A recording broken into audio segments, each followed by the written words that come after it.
Okay, everyone, again, welcome to our meeting. We are back from executive session. We are having some technical difficulties, so we'll be live recorded. The only thing really working right now is our microphones. So I hope everything comes out clearly to the crowd listening in. And we are joined by Councilwoman Roach via phone. And with that, we are moving on to item 5 on our special meeting agenda. Item A, I am reading wrong. A closed reading, record reading for Road 40 LLC rezone I-1 to I-2, and Director. I'll start us off. Thank you, Madam Mayor. So just to make sure we're all clear, this is a quasi-judicial hearing. It's a closed record hearing of a rezone. So I'll go through the script real quick and make sure we're all on the same page. This is a quasi-judicial hearing to render a final decision on materials presented. It is defined as a proceeding in which the council defines the legal rights, duties, or privileges of the specific parties in a hearing or other contested proceeding. The appearance of fairness doctrine applies, and the hearing must be fair in 3 respects: form, substance, and appearance. All council members should consider whether they have potential conflicts as follows: A, a demonstrated bias or for or against any of the parties; B, any direct or indirect financial interest in the outcome of the proceeding which would affect the council members personally; C, whether there has been any prejudgment of the issues prior to hearing the facts; D, whether there has been any ex parte contact with anyone other than staff prior to this hearing; and finally, E, any other conflict which a council member believes would prevent them from hearing this matter fairly and impartially. If any council member has any of these concerns or disclosures, now would be the time to make them known. Hearing none, are there any members of the public seeking to disqualify a member of the council from participating in these proceedings? Hearing none. This is a closed record hearing, and so no new evidence may be presented. Only those who participated in the open record hearing, that would be the one in front of the hearing examiner, in front of the hearing examiner, may testify, and the arguments must be summary only and not offer new evidence. So with that, that explains the nature of the proceeding, but then also this is under PMC 25-210-080, where council has asked for further consideration of a rezone. So in cases in which the council has required further review, the city council shall, at the conclusion of the closed record hearing, make and enter findings of fact and take one of the following actions: A, approve the reclassification with or without modification; B, enter into a concomitant agreement with the petitioner as set forth in PMC 25-210-100; or C, deny the reclassification. So with that being said, those are the legal framework that we're under, and I'll turn it over to Mr. White. Thank you, Director White. Thank you, Madam Mayor. As Mr. Ferguson noted, this closed record hearing involves a rezone application for about 70 acres on the west side of Road 40 East, just northwest of the intersection of Sacagawea Park Road and Road 40 East. The current zoning is Industrial 1, light industrial. The application is to rezone the property I-2, which is halfway between light and heavy industrial, slightly more heavier industrial uses than the I-1 zone. The hearing examiner conducted an open record hearing in September of this year and forwarded council a recommendation of approval. When it did come to council in October, council decided to hold closed record hearing, which is where we are tonight. The council packet contains the record of the hearing examiner process, including a verbatim transcript of the testimony that occurred that night. And as Mr. Ferguson noted, the agenda report outlines several options for council: either affirmation of the hearing examiner recommendation, denial of the rezone, or the development of a limited zoning agreement or a concomitant agreement that conditions or prohibits some of the uses in the I-2 zoning district. In all of those situations, it will be necessary for staff to come back with the appropriate documentation for council consideration at the next available meeting. Thank you for that. Do we have any questions of council?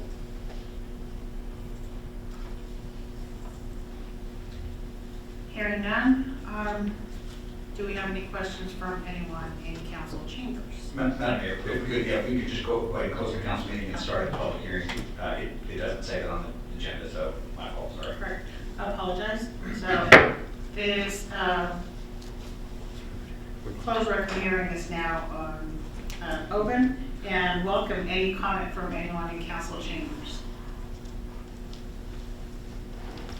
If you could state your name, turn on the mic, state your name and address for the record. Good evening, Madam Mayor and Council. My name is Nicole Stickney. I'm with AHBL 5804 Road 90, Suite H here in Pasco. And I'm the applicant for this item, and so I'm able to speak to you this evening as a party of record. I can speak at the open record hearing with the hearing examiner.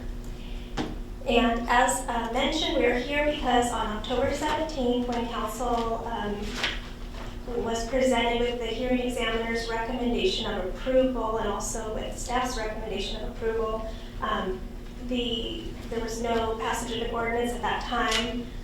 So at this time we can address those concerns or perhaps misunderstandings that occurred related to this request. And I'm limited to just explaining to you items that I've already testified on, so I'm not going to go into a lot of detail because it's all in the record, but I will highlight a couple of the more important aspects of this. First of all, I wanted to point out that there are several parcels to the south of the site that have the I-3 heavy industrial zoning designation, and the parcel to the north of the site has I-2. So what we are doing is just matching up the subject parcel with what is to the north, and it's a change of zoning, but it's also a less intensive use than what you find in the immediate south. There was a lot of examination by staff and by the hearing examiner as to effects on nearby properties. And it was found that the rezone would not be materially detrimental to surrounding properties. And there was extensive look at the comprehensive plan and the rezoning criteria by the city in going over that designation and the recommendation, again, of approval by staff and by the hearing examiner. There were some questions raised at your October 17th City Council meeting. And so I want to just highlight a few things. First, it appears that some council members believed or felt that additional notice of this application should have been required. But I would offer that for this application, the required methods for providing notice were followed. The procedures of PMC 25.210.040 specifically. This is the same notice that is required for further review by City Council, and we would like to highlight that the Council cannot arbitrarily impose additional notice requirements on the applicant. So you should treat all rezones the same in terms of notice requirements, and those were fulfilled. Next, there was a question around the status of environmental review for the application. You're likely aware that the Council recently completed a final EIS, which is the Environmental Impact Statement, in advance of adopting the 2018 to 2038 Comprehensive Plan. And in the present applicable future land use map, the subject property and the Lakeview home community to the east are classified as industrial. Further, this is on, I believe, page 28 of your staff report. There's a map showing the comprehensive plan land use designation. And it's super important to realize that that whole community has industrial land use designation on it. Although that community does have a residential park zoning designation, that's a recognition of the existing use, I believe, and not the city's plan for future development of the area. The city instead has long recognized that that area is suitable for industrial development and has permitted that zoning surrounding the community to remain industrial since 1992. So again, offering protections for the property to the east would be without merit, given the fact that your comprehensive plan designates that land as industrial. Further, the detailed development of the site is being reviewed under SEPA, and that's underway. Next, we found in the record that the hearing examiner recommendation clearly finds that the application satisfies all of the established standards for reviewing and approving rezone applications. So what we mean by this is there are specific criteria set out in your code that give what are the criteria for the rezones. And evidence has shown that all of those criteria are met. It appears the council is still yet concerned that conditions may be necessary to mitigate the significant adverse impacts that the rezone may have on the community. But again, we would point out that the hearing examiner evaluated the record on the proposal and found that it does indeed conform to the city's requirements for a rezone. And further, the record does not contain any evidence of the impacts that the proposed rezone would have on the community, and therefore there's no factual or legal basis to impose mitigation. The council's general notions regarding incompatibility of the existing community with the long-established industrial designation of this area could not be evidence, so that wouldn't be applicable in this point. So again, the closed record review of this rezone is limited to the record established before the hearing examiner. There was no evidence of any particular significant impact the proposed rezone will have on the community, and thus there's no basis for council to impose mitigating conditions. The same holds true for the consideration of a concomitant agreement. I would point out also, just to reiterate, that the zoning code mandates certain design elements in order to buffer the proposed industrial use from the residential part, so those standards will be in place. That can give you some assurance that your code already addresses that. Next, we would point out that the design elements required for industrial zones are the same for I-1 or I-2. And therefore, the I-2 zoning really can't be viewed as having a materially different impact on the community than the I-1 zoning would have. Regardless of the rezone, the industrial uses that are on the site, again, this is already entitled for I-1 zoning, those industrial uses will be mitigated through established design requirements for screening and landscaping, and the record contains a photograph of this mitigation between the Amazon facility to the north of the Lakeview home community. It would be continued to the south.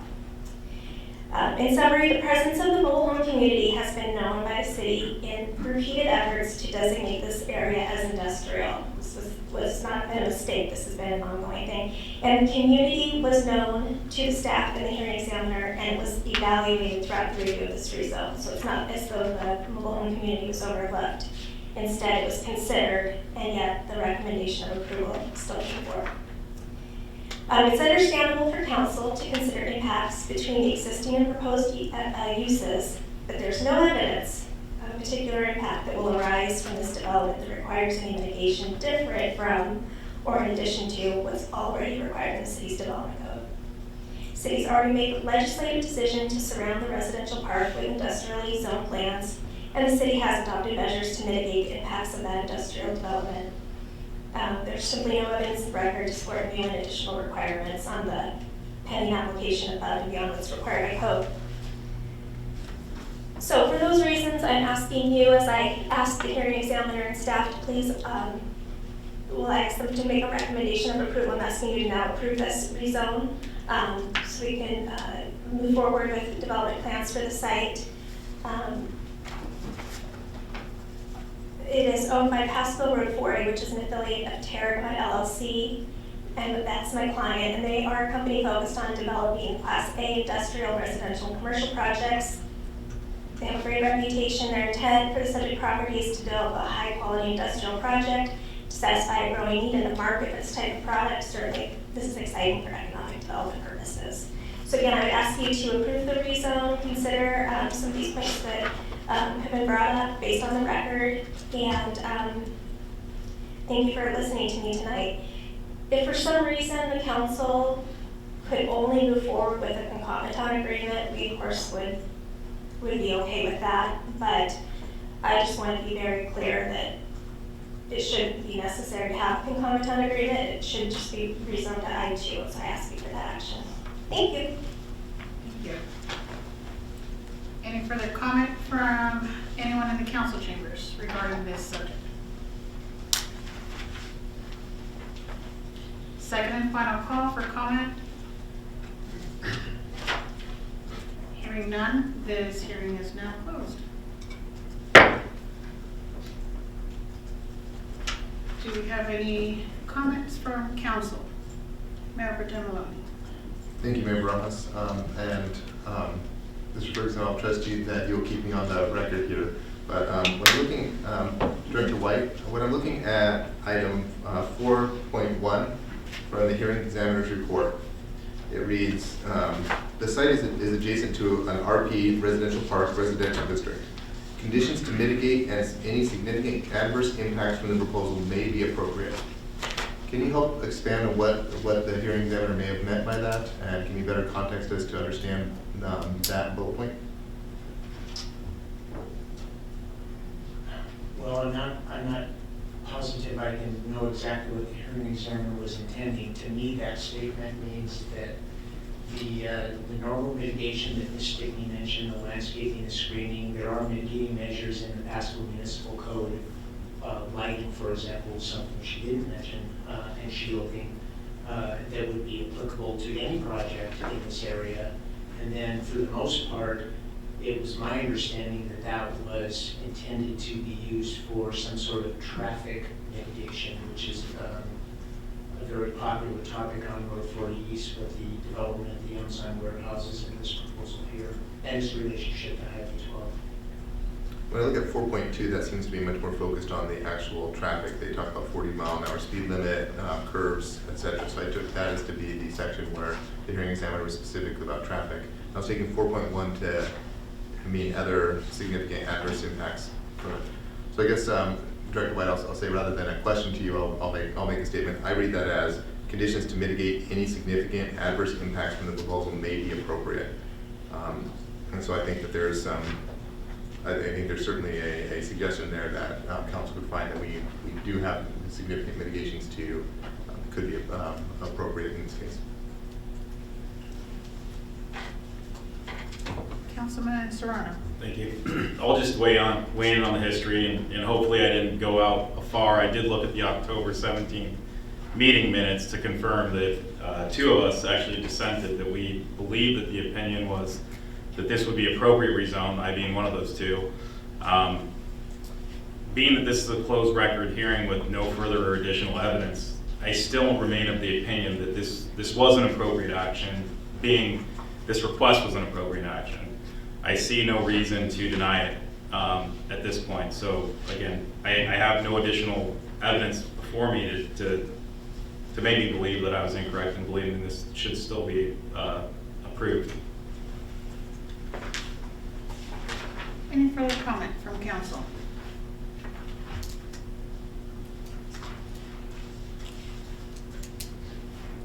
Councilman Campos. I'll just throw some topics for discussion out. I think that Councilman Serrano is probably hit the nail on the head here, while Mayor Pro Tem Maloney's comments aren't without merit.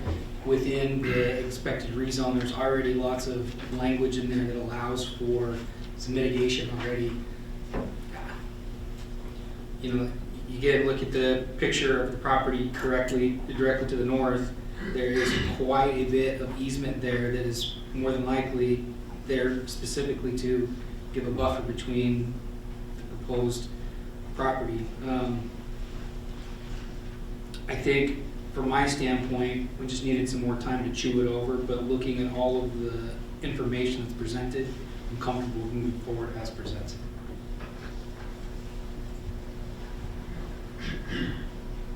Any further comment? Madam Mayor, Matt, just jump in for a second here, and I think just because there's been a little bit of, maybe a little bit of confusion about what exactly is going on, again, I'll defer to Director White, as he's the expert in this area, and maybe even Ms. Stickney would like to speak to this. But as this is a rezone, this is to approve an amendment to your zoning code for a site-specific rezone, so it's focused just on the change from I-1 to I-2. I-2 has more intensive uses. It's currently, and please, Mr. White, get me back on track if I get off here, but it's currently zoned I-1, which is in line with your comprehensive plan, and so is I-2. So while I-2 is a is another zone that you could consider under your comprehensive plan. It would be consistent with your comprehensive plan. So is I-1. This currently before you, while there is talk of a proposal, this is just related specifically to the rezone, and then the subsequent proposal would come forward. Now, I think that Mr. White is the one who would go through the process of his office, and then that's where the standards and all the things that Stigny is referring to would then be applied in any mitigation that's already in our code and in our design standards. That would be applied at that point. So I think the reference that Mayor Pro Tem Maloney was referencing with regard to mitigation for a proposal acknowledges that when the actual proposal for the project comes before the city, that's when those mitigation standards would be looked at. But it's a little confusing because it's mentioned several times in here. But again, I'll leave it to Mr. White to untangle this. But it's not specifically related to a project yet.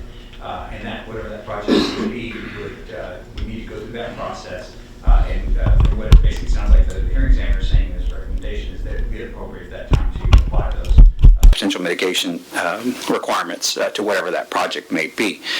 With that being said, it is currently zoned I-1, and that's compliant with your comp plan. And if I-2 has more intensive uses, and I can let Mr. White speak to what those might be, but that is a change in zoning, which is why there's an application. So I just want to be clear about what the distinctions were there. Hopefully, that would make that muddier. Thank you. Thank you for your additional comments. Director White, do you have any further comments or clarifications? No, Madam Mayor, I don't, unless council has a question. Councilwoman Roach, can you hear us?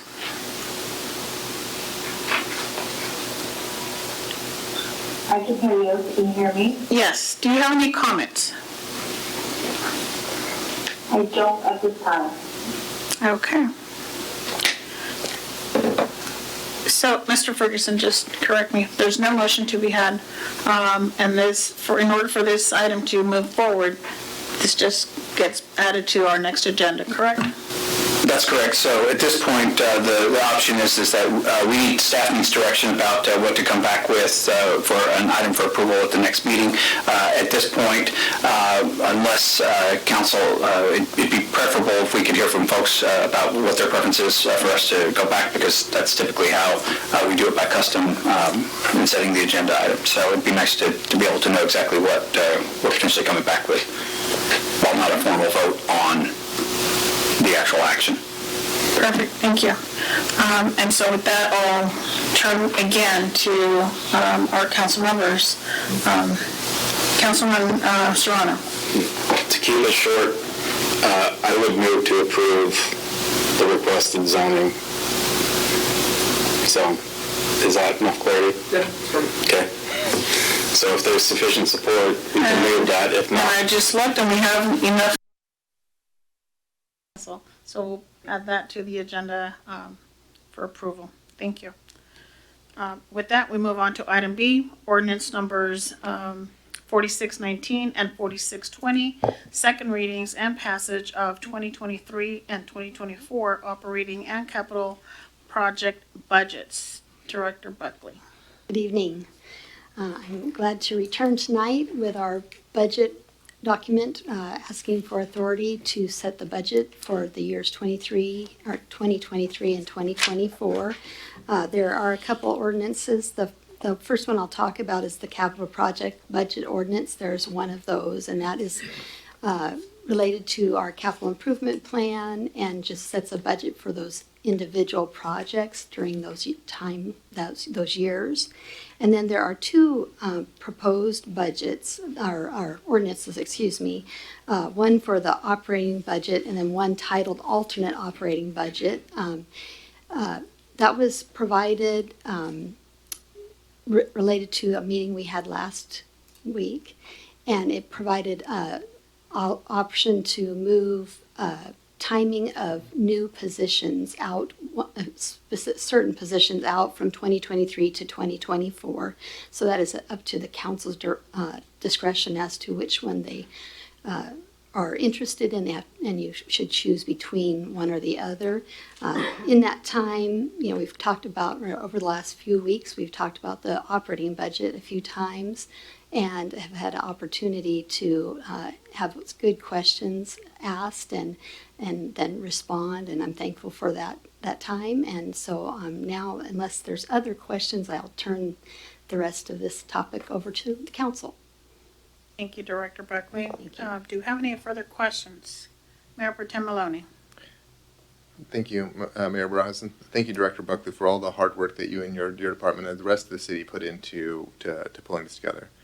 I spent several dozen hours looking over this budget and conversing back and forth with staff with a number of concerns, a number of questions, identified a number of areas for improvement that I think were that have been implemented. I had a meeting with Director Buckley and City Manager Lincoln earlier today to go through the responses to those questions and follow up on some further questions and conversation back and forth on that. I can say this I believe this budget is very conservative in nature. I think that's really important to understand.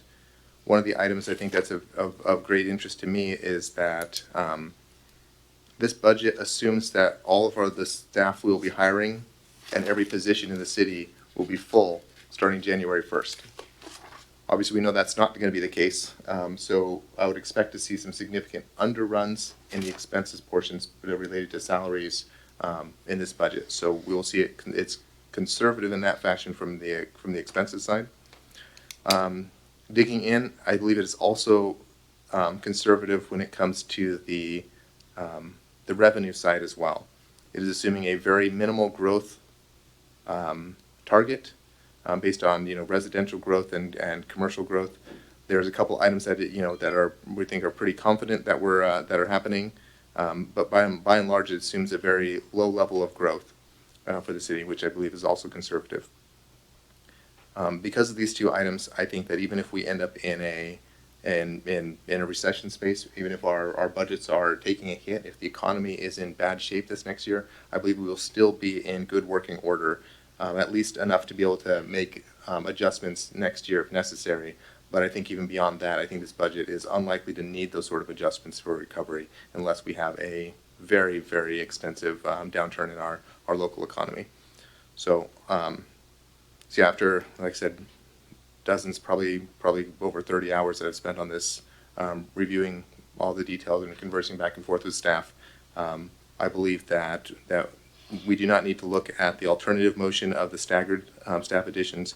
We should focus on the first motion there of the approving the budget as with the positions originally presented, understanding that we will have again an underrun that staff will manage the best they can to the targets we have, and then we'll have an opportunity without any big trauma to be able to shift if we need to this next year. So I just wanted to let council know there's a lot behind that. I think you've seen most of the emails and questions. There's a lot behind that, and the staff has done just a fantastic job of being able to stand behind their numbers, say what went into those, and why they believe that this is the right budget for the city. And so very much support that. That's all I have. Thank you. Thank you again for your comments. Any further comments from council? Councilman Serrano. Thank you. I'll just echo what I heard last week, specifically when we kind of put interim city manager Lincoln on the hot seat, which is to a degree that we intend that this will be as pliable in the sense that if we do see the recession hit, fingers crossed. We hear consistently Tri-Cities is quote unquote near recession proof. I don't believe it. I've only been here 8 years, but I think Mayor Pro Tem would agree with me that that's not true. That said, what I'm excited about is we're allowing the city to implement what they believe will occur, also with the ability to maneuver and manipulate as necessary. Whether 101 FTEs arrive over the next 2 years, or it's 42, or maybe it's only 12 because, God forbid something bad happens. I think that there's been some trust from staff that, to your point, a lot of time's been put into this. For your first budget without Ms. Sigdell. You know, kudos to you, and certainly kudos to the parts of your counterparts. You know, there's a lot of time that's been put into this, so thank you for your effort. Look forward to moving forward with this. Thank you. Any further comments or questions from council? Seeing none, Director Ward, I was going to say Director Worley again. He's on the hot seat today. Director Buckley, thank you again for your extensive communications, and I'm proud of that, being part of that communication and knowing, again, as Mayor Pro Tem Maloney says, you know, taking your stand on defending your budget, and so I look forward to seeing that on the next meeting. So with that, correct, you are correct. With that, can I get a motion? Correct. Councilwoman Roach, if you can hear us, do you have any comments?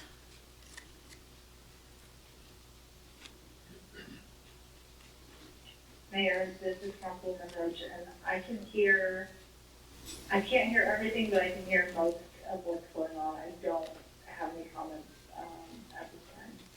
Okay. So with that, can I get a motion for our item?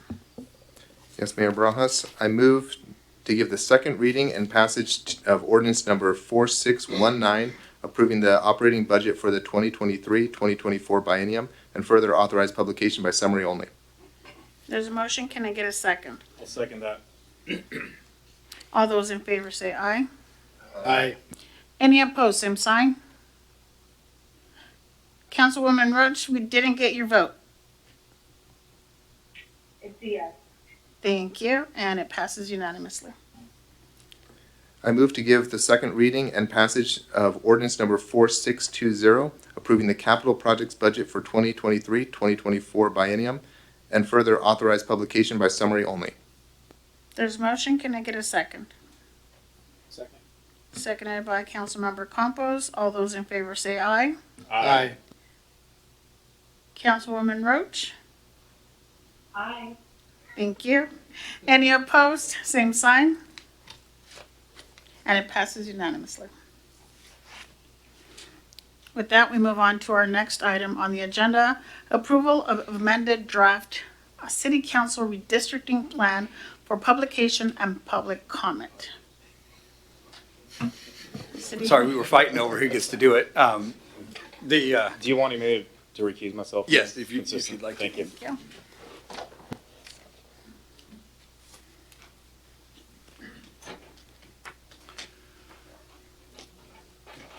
Okay, so this is a repeat of a repeat item. So, but here we are. So this is the amended draft plan. Just a quick refresher of how we got here. So RCW 29A76010 requires us to redistrict using the 2020 decennial census. And so that's what we've been working towards trying to complete this process. It has been a pretty long process. The first thing that took place was that our consultants were able to put together a map, a proposed map. Council was able to adopt that proposed map, and it went out for notice and public comment for folks to be able to come in and verbally testify on the map and be able to provide that input. Since then, the map then went through, after those comments, the map then was proceeding through the process, and through the quality assurance process was discovered that some of the geography of some of the census blocks in the 2020 census were in fact different than some of the legacy information that was contained in the previous drafts. That was able to subsequently, our IT department has done an awesome job helping try to figure out where those anomalies are and be able to address them. The long and short of it is, it did change the map, so therefore, based on the statute, the map needed to be amended with that new information, and then it needs to come back for council and be adopted as the amended plan, redistricting plan, and then based on that, that gives us 7 days for folks to be able to provide written comment. If after receiving written comment, folks want to amend the map again, then we go out another 7 days. But at this point, this is the map that we believe is the correct map for where we're going. I will focus on the fact that some of the hatched areas may look different. Those are the annexed areas since April 1st, 2020. Those are not included in the numbers for the charts. Our law firm and our outside law firm and the consultant have wanted to believe that we need to really focus to comply with the statute, need to focus on the April 1, 2020 census date. So the areas that are unhatched and also minus the donut hole areas that are in the middle there, those numbers in the tables that are in your packets are related to census information in those areas. So with that being said, happy to try to answer any questions, but yeah, this is what we've come up with. Thank you for that again.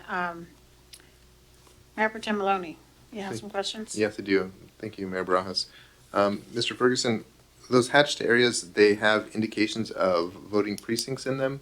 Is that, so when we adopt this, are we adopting the whole shebang, including the additional annexed areas, or are we adopting just the solid colored sections, and then later those other areas are adopted, we'll have to pass a separate?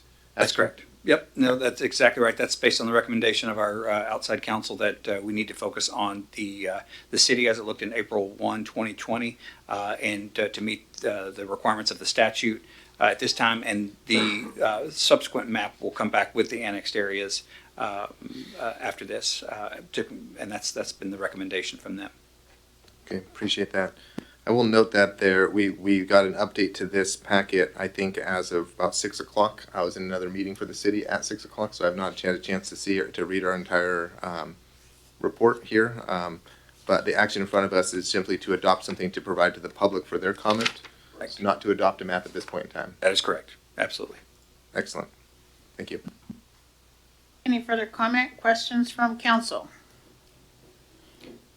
Councilwoman Roach, do you have any questions?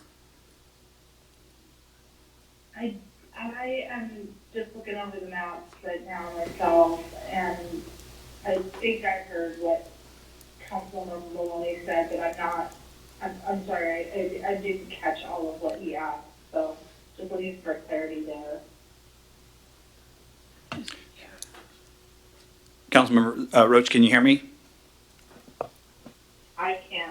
Okay, great. Yeah, so the question was related to the hatched areas at the top of the map. Would this, actually adopting this tonight, would that include those? The answer to that was no, that that's not part of the calculations that go into the tables that are part of the memorandum that the map is inserted into. The second part of that was that tonight council is only moving to adopt this as their plan. And it will continue to go out for public comment, written public comment, and folks will have time before it comes back to council for actual approval. So this is not a vote to approve this for the redistricting of the districts, but rather it's to approve the amended plan for public comment. Thank you, Mr. Ferguson, for repeating that, because I think I missed the word hatched early on, and so I didn't know what part of the map you guys were discussing. The audio does well, and then it cuts out completely for a bit. So I don't have any questions at this time, and thanks for the clarification on the process. All right. With no further questions or comments, can I get a motion? Mayor Barajas, I move to approve the amended redistricting plan for the Pasco City Council voting districts for publication and public comment consistent with the State and Federal Voter Rights Act. There's a motion. Can I get a second? Second. Seconded by Councilmember Campos. All those in favor say aye. Aye. Aye. Any opposed, same sign. And it passes unanimously. And with that, this meeting is adjourned. We will now move on to our next regular workshop meeting.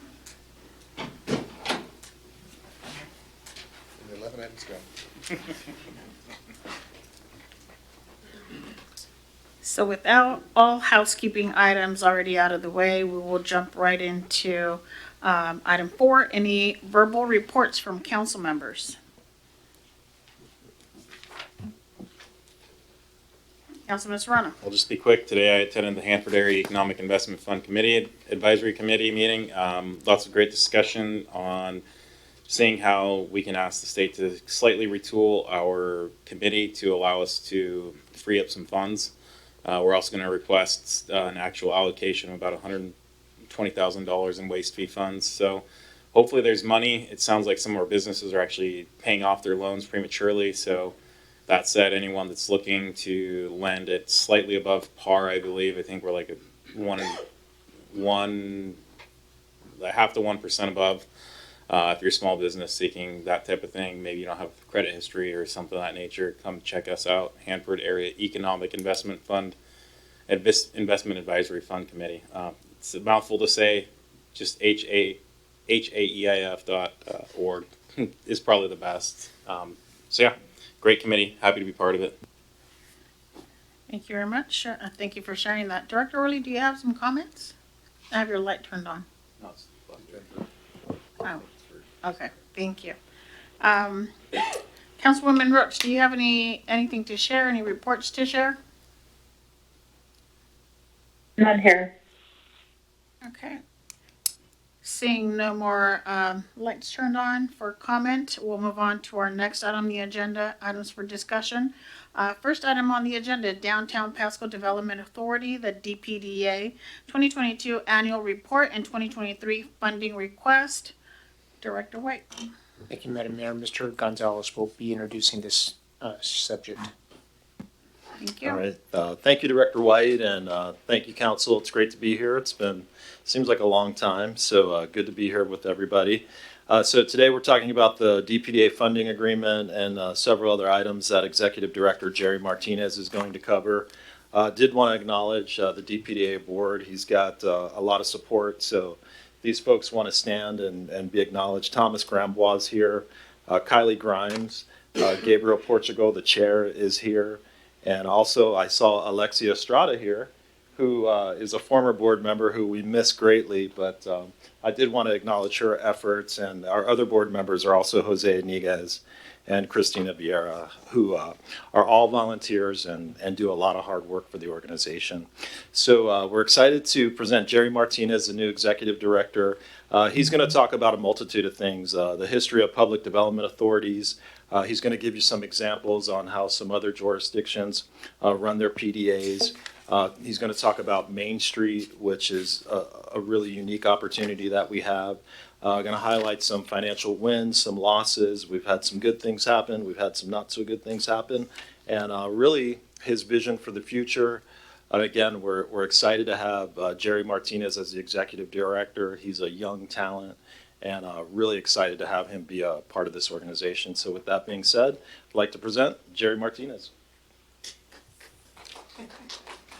I'll give you an applause. Thank you, Mike. Let's see. And will my presentation be on here? You should be able to advance. Yeah. We're I'll working mess on with it. that for now. We're having some technical Yeah. issues. We'll get it right. All right. No problem. Thank you, Mike. And good evening, Council. Hope you all had a restful weekend. I'm excited to finally be in front of you all outside of the 3-minute public comment period to just talk about the DPDA. As Mike mentioned, I wanted to take some time to just do some level setting. When I came into the organization, it seemed as though everyone had an idea, a different idea, and bits and pieces of what the DPDA is. And I want to kind of lay it out for us here today, what I think it is, and we can come to a mutual understanding of what our organization is and where we can go moving forward. Beginning with our origin, we were created as a public development authority by Pasco City Council in 2010 to revitalize the downtown area. Ordinance 3985 established some of our boundaries, our basic purpose, and bylaws to begin with. In 2013, we were incorporated as a 501c3 to further execute the vision and mission of the DPDA under a more tax advantageous nonprofit status as a 501c3. And shortly after, I don't have the exact timeline, we became a Washington Main Street community And I want to focus here today on the PDA and the Main Street community as two driving forces for our organization moving forward. Beginning with public development authorities, and I found the best way to understand these is just to look at the RCWs. It's small on here, but an RCW I want us to review is, I'll just read it off.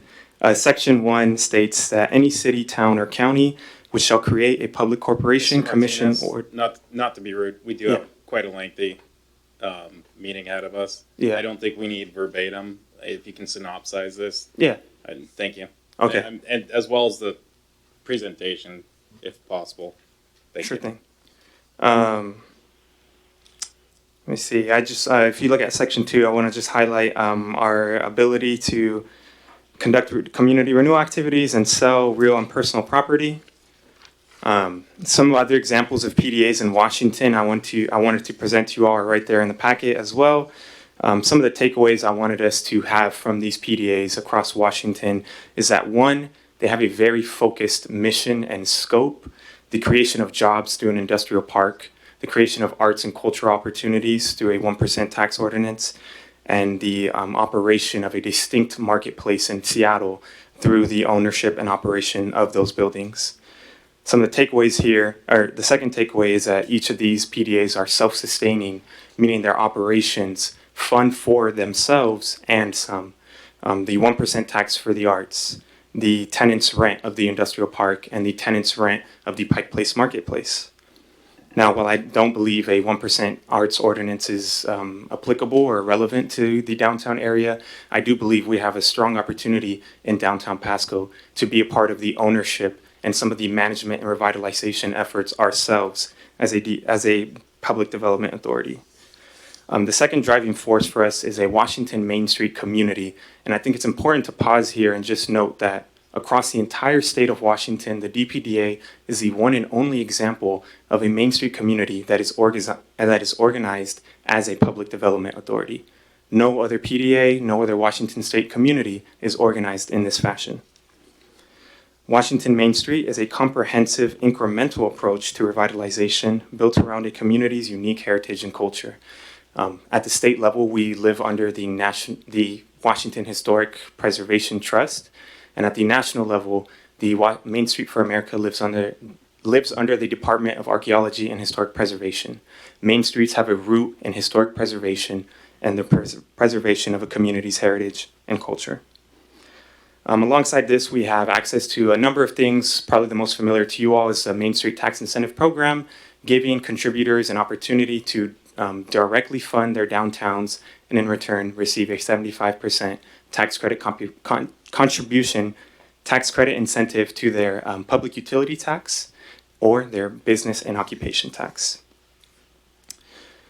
Main streets are not an accreditation, they're not a certification, they're not a box to check. They are a philosophy and an approach to downtown revitalization, centered around 4 main pillars: economic vitality, the business mix and economic environment you are putting your downtown businesses in; promotion, the way you promote and position your downtown area to your community; outreach, the way you present and hold relationships with stakeholders in your community; and design, the look and feel of your downtown. On the packet, I hope you can see the way these 4 pillars interact with the board structure and with our organization and staff. Each of these things are rooted in our mission, and the board is actually tasked with the opportunity to chair each of these committees and lead distinct areas of work under the Main Street approach. To get a good example of a Main Street, we don't have to go too far, as the historic Downtown Kennewick Partnership is a Main Street just across the Cable Bridge.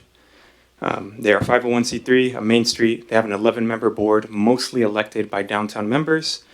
They are a smaller operation than us, about $185,000, 80% of which is funded through the Main Street Tax Incentive Program. And they have 2 full-time staff and 1 seasonal market manager. Some of the takeaways I want to have for us here is that Main Streets are a comprehensive approach and a philosophy to downtown. And I think for far too long, the DPDA has seen it as sort of a certification or a title to add to themselves. The second thing here is that Main Streets are led by, accountable to, and supported by their downtown community. Boards should have stakeholders involved. Boards should be comprised of and led by our downtown community, and the downtown community should have a real stake in the game in electing some of our board members, some of our leadership, and I believe that's a key aspect most main streets are able to establish. Just personally for me, I want to express to you all my experience as the director the past 5 months. I was appointed as executive director after a significant loss in the Cinco de Mayo, which we will discuss in a couple slides down. And so that had my work cut out for me for the first couple months indefinitely. I started with a team of 8 staff, many of which had unclear roles. Seemed like everyone did a bit of everything, and there was no distinct responsibility or workload assigned to each person. And so I want to mention that our financial situation was one of many factors I took into consideration when making the difficult decision of laying off staff. And so today we are at 3 staff, 2 full-time, 1 part-time, and 1 independent contractor. And through all that, I've found a very strong working relationship with city staff and city leadership, starting with Dave Zabel and now with our interim city manager, Adam Lincoln. I've felt very supported by our city leadership, and I'm the first director to be invited and participate in our city management meetings with other department directors and department managers. The Community and Economic Development Department has been truthfully co-workers for me. Mike is practically, a DPDA employee, the way we work alongside each other for many projects in the downtown area. And so it's not all work that needs to be done. I think I found strong working relationships with city staff and city leadership. Moving into the financial overview, I want to split it up through our 4 main sort of events and programs, and then we'll jumble them all together and we'll discuss the DPDA overall. Starting with Cinco de Mayo, the leadership and staff at the time did a great job of fundraising over $112,000 in private sponsorships and grants to support the event. An additional $18,000 was raised through vendor fees and sales of beer garden, shirts, and other miscellaneous sales throughout the event resulted in an additional $11,000 for a total of $145,000 in total revenue, just about. Moving on to expenses, the single highest expense was performers, marking in at around $105,000. All other expenses totaling $120,000 for a grand total of $225,000 in total expenses. And this resulted in a net loss for the organization of $83,000, $183.35. Now, my curiosity here as someone who didn't execute this event is some of the data that was collected throughout and some of the data that wasn't collected throughout this week of festivities and events. We do have data to show that around 15,000 people participated in the week of festivities, and our downtown and the newly remodeled Peanuts Park was showcased over 15,000 individuals. What we don't have the data to support or show is how much revenue was driven into downtown Pasco or into the hands of our small business vendors, artists, and local musicians as a result of this event. This is something I want us to work towards, as here we see an $83,000 loss. I'm curious as to know what was gained as a result of this and what was driven into our storefronts and into small businesses. Moving along to the Pasco Farmers Market, we have a grand total revenue of about $87,000 and total expenses in $110,000, resulting in a $22,000 loss. But we do have data here to support and show other benefits the Pasco Farmers Market grants to our community. All in all, we give our farmers a sort of slip to fill out at the end of each market season, telling us their estimated sales and how many of those were through different programs. All in all, this market brought in $286,000 in total raw estimated vendor sales. It's important to note that this is an underestimation by the farmers. They typically underestimate their sales for the day, and 2, many vendors choose not to give us this information at all. So this is only adding up the amount of vendors that do give us this information. Of these sales, over $25,000 were through food assistance programs, the Supplemental Nutrition Assistance Program, SNAP, and the Women, Infants, and Children Assistance Program, WIC, as it's known. Over 9% of total sales driven into the Pasco Farmers Market were through food assistance programs. Developing the Pasco Farmers Market as a champion for equitable access to local, fresh produce, regardless of their income level or income status. We are so much so a champion for equitable food access that the Pasco Farmers Market has been selected as one of only a handful of farmers markets in the state of Washington to participate in next year's SNAP pilot program, where the SNAP match and SNAP transactions will be put directly in the hands of vendors and farmers, and we as market managers will be allowed to focus on other aspects of the farmers market rather than dealing with the daily transactions. Moving on to the Fiery Foods Festival, my first event as director, we brought in about a little over $25,000 in total revenue. Expenses totaled $7,672.96 for just over $17,000 in net income. I want to just highlight here, and I spoke about it at an earlier council meeting, the partnership with the city was really the key to our success at this event. We had department directors, city managers, and city staff to thank for the smooth execution of this event, and it resulted in a net income for the organization. Moving on to the Pasco Specialty Kitchen, we brought in over $118,000 in total revenue. Expenses resulted in just over $111,000 for a small amount of just $6,500 in net income. Now, it's important to note here that we weren't on the CDBG cycle for 2022, but we did receive some late payments for quarter 3 and quarter 4 of 2021. Talking about the DPDA overall, we brought in just over $645,000 in total revenue. Expenses totaled $657,000, so bringing us just under $12,000 in net loss. I have a small asterisk there because I'm a transitioning and new director, and because of that, we've been invited to apply by a private foundation to their executive transitions portfolio, in which they support transitioning executive directors or board chairs for nonprofits. And so upon the receipt of this grant, we should be in the green coming into 2023 with a small amount of reserves. Some of the takeaways I have for you all here is that most of our revenue is short-term contributions, a sponsorship for an event one time a year, a one-year grant cycle, and a one-year contribution by the city of Pasco. That's not uncommon amongst nonprofits, but I think it's important to note here that it's been difficult for the DPDA and I think for directors to think long-term when all the revenue is short-term. It's kind of hard to think beyond 1 year when your whole grant cycle and your whole operating revenue is always limited at 1 year. The second piece is that we have a strong need to responsibly build a team with clearly defined roles. While we are very lean right now, I don't think this workload is sustainable for me or my staff, and I think I want to responsibly build 1 to 2 positions in the coming year for our marketing and events, and secondly be as an assistance for the specialty kitchen in business development and business education. Looking at the organization as a whole, the theme here is that the DPDA just needs to get modernized. We need to get with the times. There is no data infrastructure or knowledge management systems. The work and the knowledge that other directors have crafted and developed through their time is all in filing cabinets, hard drives, and flash drives around the office.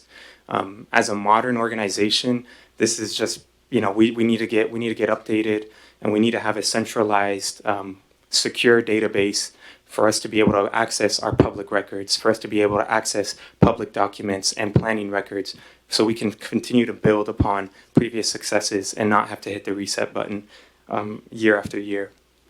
Our governance and bylaws need a bit of a revamp. I think we would benefit from a bit more process, a bit more structure in areas that I feel as though sometimes we're working in under uncertainty, and the board bylaws have only slightly been tweaked since our inception in 2010 and through the ordinance. And third, quite frankly, we just have an underwhelming and outdated benefits package. Great organizations are built by talented and skilled individuals. And until we address our lack of health and dental, until we address our lack of a 401k or really an updated PTO or holiday schedule, I think we will continue to struggle to recruit and retain the talent and the skilled professionals that this organization and our downtown deserve. Moving on to facilities, this is speaking on our park, the Peanuts Park, the kitchen, and the office. We have a very collaborative downtown maintenance as our Parks and Recreation helps maintain the Peanuts Park area. Code enforcement has an agreement with an individual to help maintain some of the streetscapes, sidewalks, in general areas in downtown. And for a while, we also had a maintenance person, but I have since taken a step back to sort of see what the needs are for our downtown community and see where the DPDA can effectively plug in to the maintenance of downtown Pasco. We are looking to continue upgrading kitchen equipment. Our kitchen equipment is getting a bit old, and I believe our clients and us as an organization deserve state-of-the-art equipment. And repairs and maintenance have become a growing expense in the past years for the kitchen. And so this is a concern for us that we want to work on in the coming year. And we're also just looking to add finishing touches to Peanuts Park. I had a chance to sit down with the Parks and Recreation Director and talk about some of the finishing touches we hope to bring to the Peanuts Park for us, not only us, but other event organizers who want to use Peanuts Park as their destination. And although there is a lot of work to be done, I believe 2022 was a successful year for the DPDA. The newly remodeled Peanuts Park brought in and invited over 18,000 people from our community to come see the newly remodeled park from our calendar of events and our farmers market, and also brought 18,000 people to downtown Pasco who may not have visited otherwise. The second part is a pride point for me, which is supporting our local youth. The previous leadership and board at the time were able to host a Cinco de Mayo scholarship pageant for high school seniors to participate in and win scholarships through a pageant that celebrated our diverse history and diverse culture here in downtown Pasco. And we also had the opportunity to collaborate with the Dia de los Muertos scholarship run at the final farmers market of the season that brought together over 100 runners in which all proceeds generated are going to be directly contributed to scholarships for our local community in the coming year. And we also have another exciting point to look forward to within the Downtown Master Plan, in which lays out a reimagined and reorganized DPDA.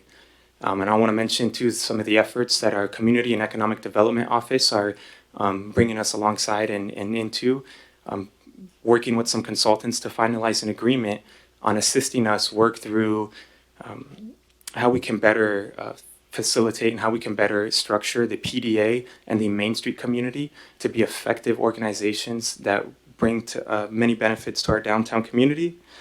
And the DPDA was also identified as a primary or partner agency responsible for over 20 items in the action plan, further establishing that the DPDA's success is directly connected to the success of our downtown area and to the success of the Downtown Master Plan. And so the way I see it and the way I invite you all to see it with me, council members, is that the DPDA of tomorrow will be structurally and foundationally different from the DPDA as we know it today. But what you all get to help me decide today and in the coming weeks is what the space in the middle looks like. What does that awkward space in the middle look like for us? What are we prioritizing? How are we incrementally building towards the new and better DPDA of the future? How are we establishing ourselves as a primary and beneficial organization to the downtown Pasco community? And with that, I open the floor to any questions. And I would also like to invite and make available some of my board members to answer questions directed at them or to help me answer any questions for the first half of the year before I was appointed. Thank you. Thank you for that presentation. We do have comments from Councilmember Brown. Just a couple questions, but before that, I want to say thank you. You dove into uncharted waters, it sounds like, and you're still swimming, so I appreciate that. But the same questions that you just posed to us, I'm going to respectfully pose them back to you. The how belongs to you all. in my opinion. So what I'm hearing is great work. You mentioned consultants. Take notes. What are they doing? Are they consulting? Are we meeting? Are we strategizing? What's happening with that? And I'm sure if there's a consultant on board, there's some dollars attached to it, and we have to be good stewards of the finances of Pasco. So what does that look like? So I'm kind of putting it back to you, not in a hot seat, but I got a good recommendation for you before we get done. So is there an ask today, or is this just your report? It's a report, and I believe attached is the updated funding agreement for 2023. Okay. And then, sorry, do you want me to answer about the consultants as I well? do. Yeah. I believe and it's important to note that this agreement hasn't been finalized, but through the downtown master plan, we also had some consultants in BDS come and take a look and do some sessions with the board.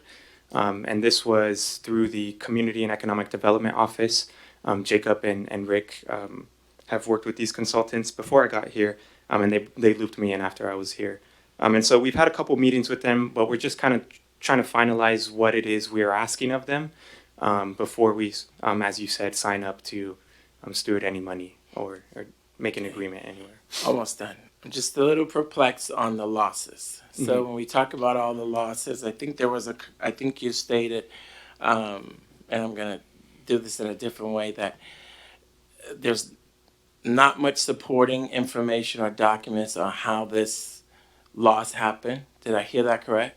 Yeah, and sorry, I meant to have that up here, but when I came in, specifically on the Cinco de Mayo losses, the board was committed to and released a report 2 board meetings ago in their findings of what happened and how that occurred, and they gathered as much documentation as they could, and I believe one of our board members actually has the report in hand here today, and that's been made publicly available upon request, and we reviewed it 2 board meetings ago as well.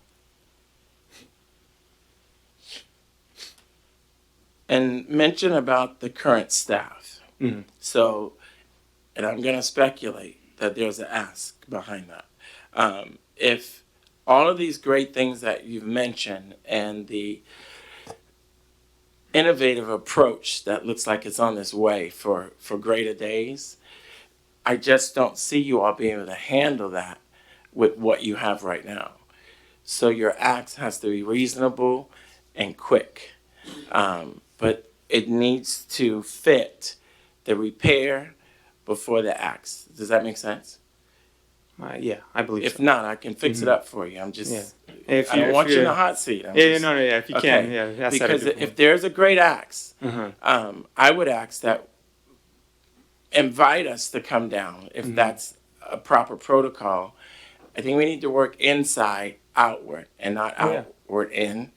Because again, if we're taxing our constituents to do this, it sounds a little off to me that there's continued losses with no great explanation, whether it's in a file cabinet, I believe you mentioned, under a drawer.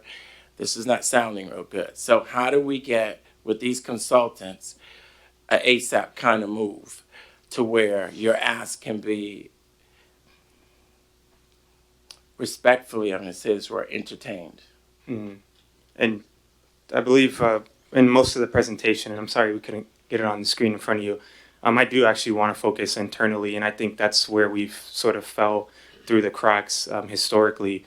Some of these items I mentioned, and in the funding agreement, it's a little more laid out. I think point 2 on the ask is a secure and centralized database for us to be able to just get with the times and really be modernized so that every director can look back at what previous directors before them have done. The first one on the funding agreement, I believe the first ask on there of our tasks is to lead the process of restructuring and reorganizing the DPDA. That's, I think, point number 1 on there. So, I mean, I think for me, and I totally agree with you, Councilmember Brown, I believe we need to look inside before we continue to work externally. And so for me, that's been a huge priority, and that's where much of my ask is coming for, is how can we further develop ourselves internally with our data management, with our knowledge management, with some of our basic HR policies, with some of our recruitment and retention efforts that have been a bit of a struggle for the DPDA in the past. These are areas I'm looking to prioritize. So in my closing, I'll just ask again the consultants. Yeah. Is there a real healthy update? You mentioned HR policies, procedures, strategic planning, reasonable goals. Where's that information from the consultants that I believe we're paying for? And if I can, maybe, yeah. Why don't I jump in, Councilman Brown? The consulting process has not occurred yet. The BDS Associates that is and has participated in developing the downtown master plan is looking into a organizational analysis of the DPDA, specifically the DPDA and how it stands with its 501c3.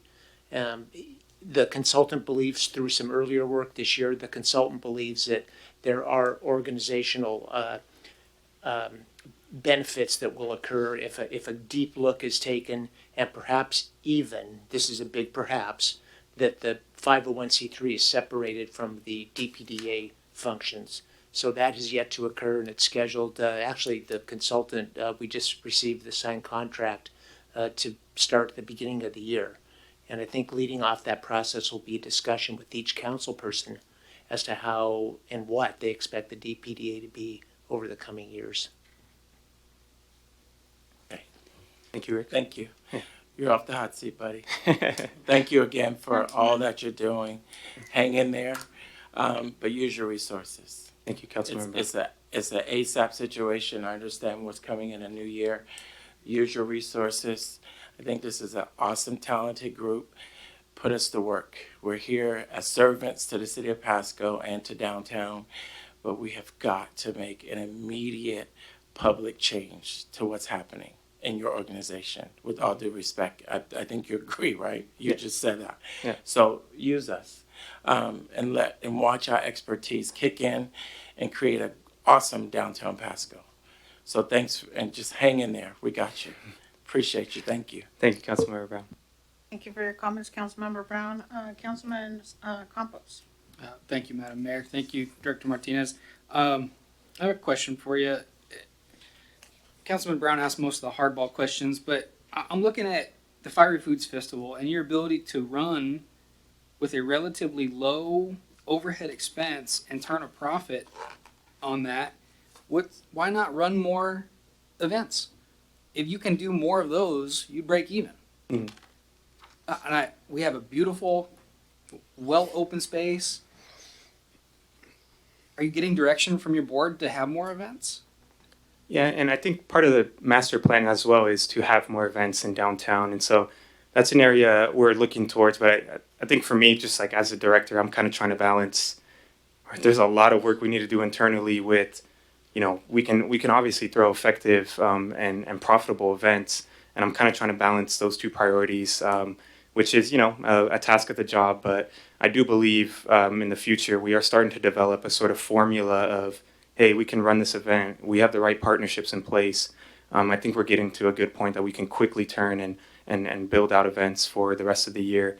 I think it's also important to note that for the Fiery Foods Festival, that's one of our bigger and more established events. So that's to be expected. Mm-hmm. And some of the hard work has already been done throughout the years to say and throw it on so that our sponsors know that it's coming.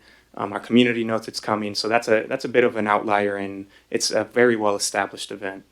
So that goes back, and I think you mentioned an ask for having probably one of your more important hires is like a marketing manager. You think that if that's in place, you'd be able to maybe do some of that legwork and get some of the sponsorships for more events throughout the year. Is that kind of what you're putting down? Yeah, absolutely. And I think part of the marketing person that I hope we could bring on would be also developing sort of like a blog or an inventory on our website of all the downtown businesses, being able to promote them year round, being able to promote our events, and building out really cool and attractive sponsorship packages for our local corporations and businesses. And I'm ready. I'm really ready for next year. to make 2023 mine, and so we can move forward and work on and think about events. Yeah, that would be great. I'm glad you mentioned the data collection. Clearly, that's what we're looking at. What I'm more impressed about, though, is it seems like you're being proactive. There's some things that council's mentioned before throughout the entire year about things that we'd like to see the DPDA do, and it sounds like you're taking steps to try to get out in front of us so we're not the ones pulling that string. So I appreciate that. That's all I have. Thank you. Councilman Serrano. Thank you. And I believe you delivered on your promise. First, you did keep it as short as possible. I appreciate that. But I also, as I recall, your 3 minutes, you promised you'd deliver in a suit, and you've certainly done that tonight. Nice threads. So with that, I will be a little bit grilling. So I want to give you that upfront comment. Your last year's budget from the city was $100K. You're asking for $240, so almost 2.5 times. You've indicated you've dropped from 8 employees to 3, but you intend to hire at least 2 more. What's the justification? Now, I did hear the specialty kitchen needing some upgrades, etc. Can you fully justify an additional $140,000 in the ask? Yeah, and I think some of the tasks, and I'm sorry I don't have it in front of me. Look, technology sucks. Yeah. So we appreciate that. Yeah. First, you did a great job without having to look at the screen. So kudos to you, man. Thank you. Well done on the presentation. I think the first point, and I kind of ordered it in importance to me. So number one was a restructured and leading the process of reorganizing the DPDA. That is no small feat. In a previous role, I had the honor of working with, I'm sorry, I'm going to be a little long here, of the Chinook chairman, Tony Johnson. And a natural law that he would always mention to me for his community is that it's going to take as long to fix an issue as it took to make it. And so I want to just preface that to you all, that it's going to be a longer process to get this thing into shape. But that's a very undefined and uncertain sort of task to take on, is the restructure and reorganization of an entire organization. The second piece is a centralized database that I believe is just really needing for us as a public agency, for us as an organization that hopes to build upon past successes and learn from past mistakes. We absolutely need that. So I don't have the third item on there, but I think it's more promotion of the downtown businesses, and that's kind of in part within a marketing person. And I hope if we could, maybe, hiring is only going to happen if I feel it's completely justifiable and we can actually make it to the end of the year with someone, and I won't have to, do any short-term contracts or whatever so much. Sorry. And the other piece is, the kitchen needs repairs. It needs maintenance. It's when we inherited it, it was a good building. It had a bit of age on it, and I think we're year after year it's starting to show its age a bit. Repairs are costing a bit more. Some of the walk-in coolers and walk-in freezers we've had to call a bit more frequently to come maintain.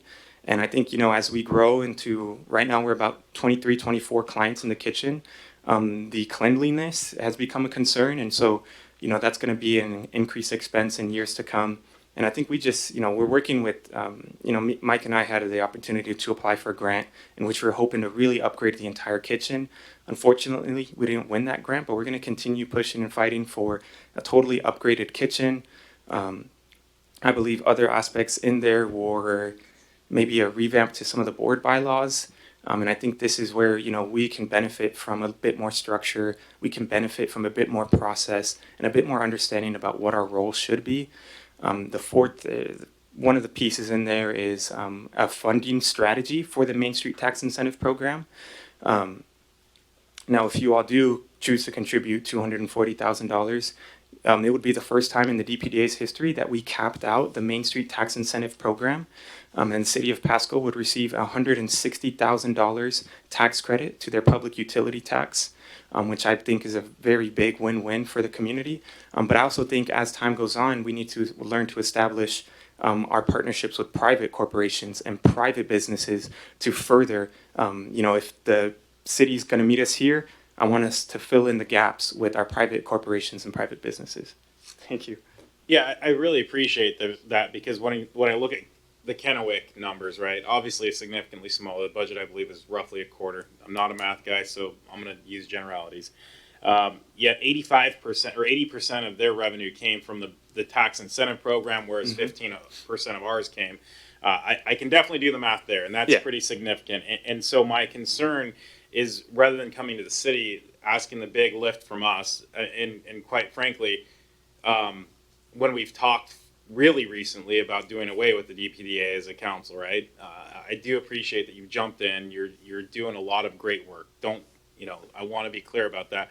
But here at one point we're talking about kind of defunding the program, and now you're asking for almost two and a half times. My question is, why couldn't that number be made up by the local businesses? Yeah, and I think we may be seeing it a bit differently. I see it as us as a PDA, the RCW showcased that the city has a responsibility to maintain and the operations of a public development authority. And the Main Street Tax Incentive Program is a benefit granted to us through our 501c3 status and our status as a Main Street community, and not because we are a PDA. But I think we've existed in this weird, we're a PDA and Main Street, and so we've been able to kind of feed two birds with one scone sort of deal. But I believe so. The way I see it is a bit differently because we are a PDA. That does put a bit of the responsibility on the city to help us maintain our operations and maintain some of our funding moving forward. And I believe for far too long we've had the same amount, and I believe the results have shown for themselves that how can we continue to sustain under this. And I believe the previous director did a lot of great things. One of the things he did very well for the DPDA is position our 501c3 very favorably to private foundations and private organizations in ways that maybe were a bit outside of our scope as a public development authority, but very much in the scope of our 501c3. So I'm not sure if this is answering your question, but I think it's a bit of a, we're three things living under one roof, and I think our PDA, PDA classification is really where I'm pulling from here with the ask from the city. Well, I appreciate that. I'm sure I have more questions, but I'll defer to other council members. Thank you. Councilman Milne. Yeah, thank you. Thank you for your presentation, Mr. Martinez. I do appreciate it. It was good. Probably one of the better ones I've heard in a long time. Yeah. So I watched the earlier ones. So all right. Yeah. Can you fill me in on the grants, the 274? Is that, are we going to see that every year, or is that just you were lucky and got extra grants this last year? Or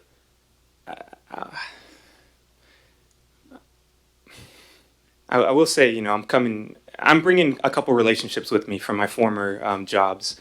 And so I believe in the coming years, we should have a couple commitments and strong support from some private foundations. But I think, I want us to work into and really dive into the PDA's power and authority to own and operate buildings downtown. This is not uncommon to see in other communities where PDAs are part of the ownership and part of the revitalization efforts themselves, sort of leading the way of what revitalization can look like for our downtown. So I think in the coming 1 to 2 years, I believe we will have sort of consistent support from private foundations possibly, but I do want us to work towards sustainable avenues of revenue. I mentioned a lot of our revenue is short-term, and grants are short-term, 1-year grant cycles. We've been lucky and fortunate to receive 1 3-year grant cycle, but I think those are far and few in between. so you're saying that this next year, 274, you might not even get to that? Yeah, we possibly will not receive that much. Granted that, a lot of those are from COVID as well. So as COVID numbers dwindle down, we may be receiving less from the Department of Health and less from other COVID-related grants that we've won in the past. Okay, 'cause take those out, that's like then phenomenal losses. Yeah. Then the 240,000, you're asking that from here on out. You're not just asking like a one-time thing to upgrade the kitchen. You're actually talking about you want us yearly to 2.5 times double the funding, correct? Yeah, I'd like the council to consider it or consider multi-year commitments moving forward for the DPDA so we can further think about things beyond just 1 year and think about years ahead. Okay. I mean, I know there's inflation, but that's some pretty massive amounts. And then I guess the other thing was, which I was looking at, I mean, the 83,000. I can honestly say if you're asking a banker and you came to him and said, "Hey, I lost 83,000, but I got a whole bunch of free money at a one-time thing," and as far as grants, now I want you to, basically give me 240,000. That's actually a massive ask, in my opinion. And then also, I think it's frustrating that in past Cinco de Mayo's, there's been losses, and some of them when I was on the the board, you were getting money, like there was like a massive loss, but then you said, okay, well, these people donated this money, and so it made it look less, even though there still was losses. So I'm just saying like on the Cinco de Mayo, I mean, obviously you came in, it's not your fault. I understand that, but I mean, has there ever been like talk as far as pushing this out, like, putting this up for a bid for somebody else to run it where you're not losing this kind of money? I mean, this is just such a massive amount, and it kind of seemed like, I don't know what the best word is, but I would say shit show as far as how it went down. I mean, it was very disheartening to read that somebody could just do all this, and then the board says, hey, we want 30,000, which was, a very reasonable amount. Somebody else to do this, and then just everything goes bad, and then you guys are stuck with this big loss. So my question is, like, going forward, are we going to see like a 30,000? Are you guys going to maybe ask somebody else to run this? I mean, you can't come and ask somebody for a massive amount of money and have massive. I mean, I doubt it's going to happen again, but there has been a lot of problems, especially with this event. What is your plan to solve this? Yeah, that's my question. A couple of things I wanted to say. One, while I do recognize it was before my time and it's not necessarily my fault, I do recognize and acknowledge that I am going to own it, and I do want us to learn from it. So thank you for mentioning that, Councilmember Milne, because I'm here to own it. I wasn't part of the planning process or the execution, but I have to stand here today and live with the consequences. So that's something I want us to learn from. Two, while internally it may have seemed, as I'll put in Milne's words, a shit show, I do want to express that to the rest of our community and to the public. I believe it was a very great success, and it was a time to bring our community together in ways that just not have happened in downtown Pasco for the past couple years. One, because of COVID, and two, because of other reasons.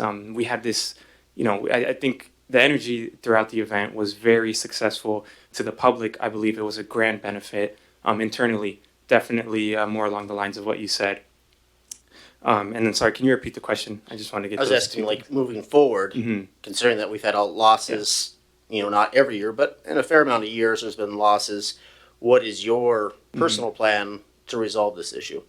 Yeah, and I think I like what you said about putting it up to bid for other organizations. It's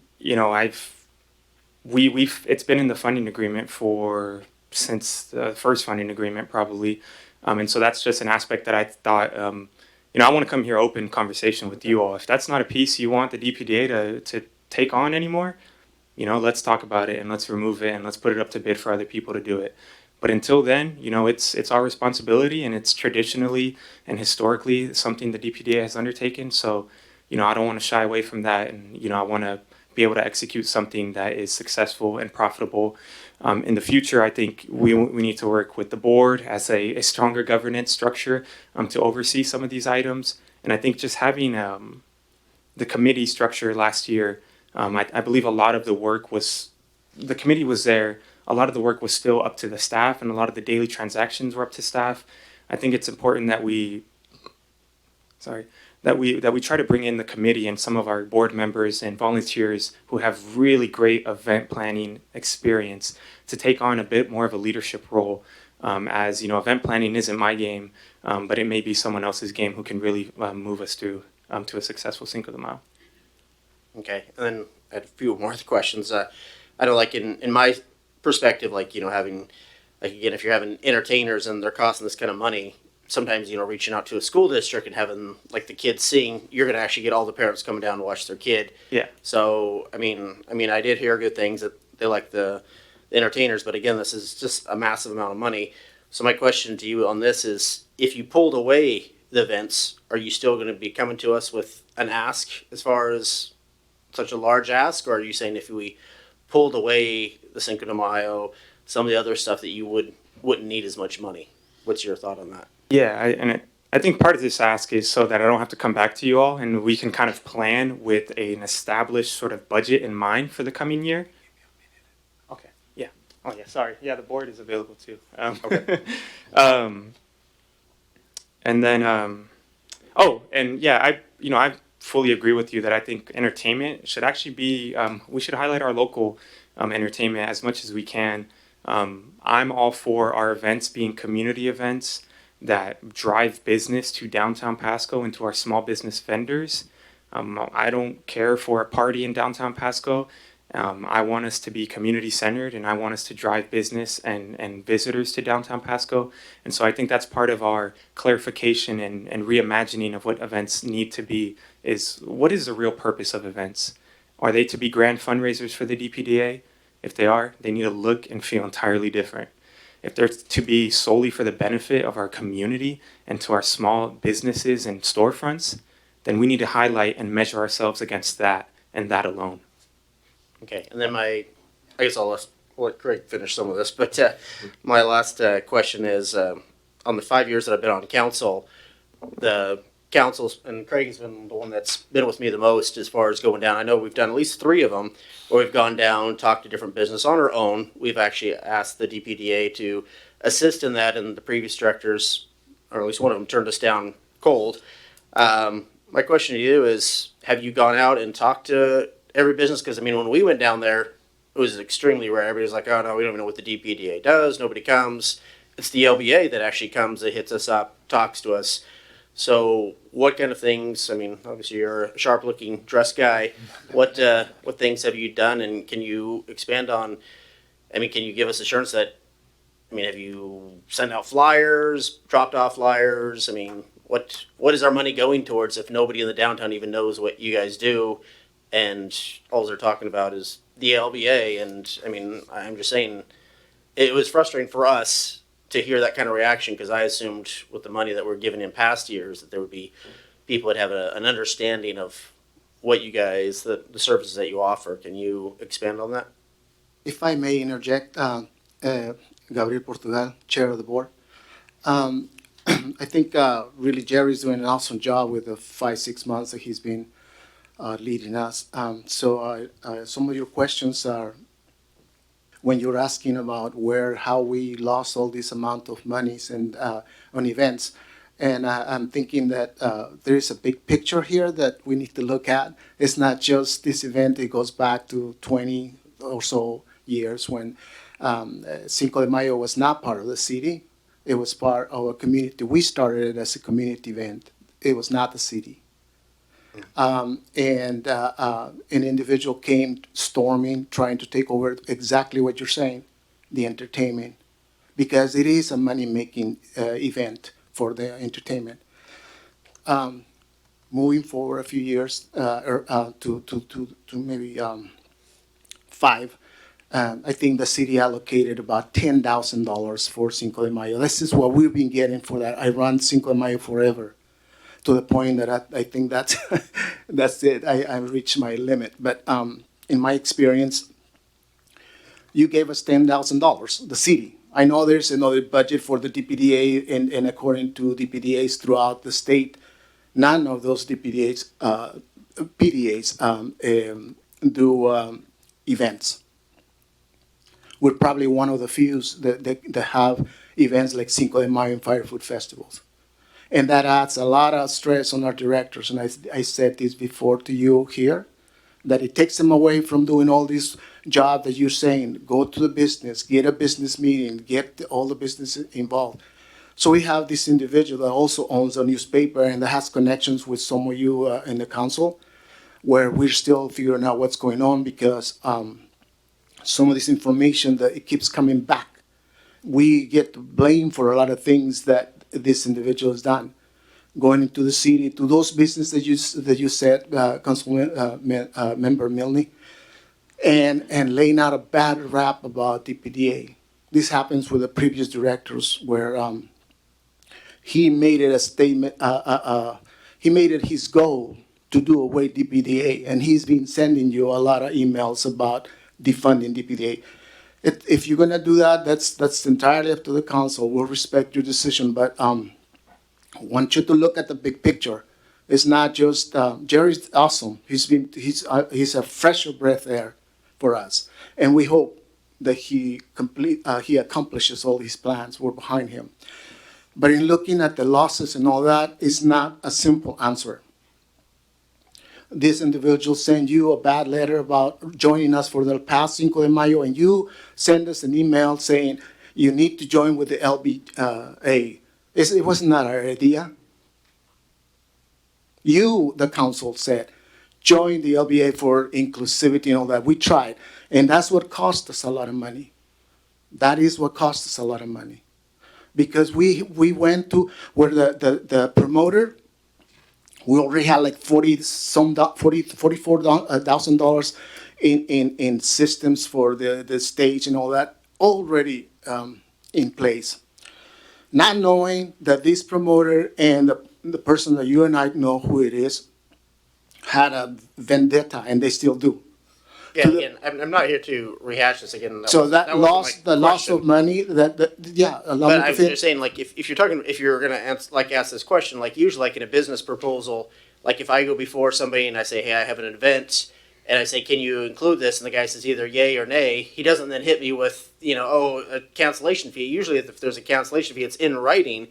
So that's why I was referring to that. To me, it just seemed, and again, I wasn't there, but to me, that's the part that I was actually saying seemed like a shit show, because again, you either put it in writing, yes, we're canceling the event, hit us with, a rebooking fee, but it just seemed like, oh, we're going to hit you with a cancellation and then hit you with a rebooking fee if you just ask a question. I mean, that's, to me, I don't understand how a business could be hit with all those fees if you don't have it in writing. Again, when I cancel something, I actually say we are canceling the event, fine. I don't say, how can you bring these people in? And they say yes or no, and then I move forward and say, okay, let's just go with plan A.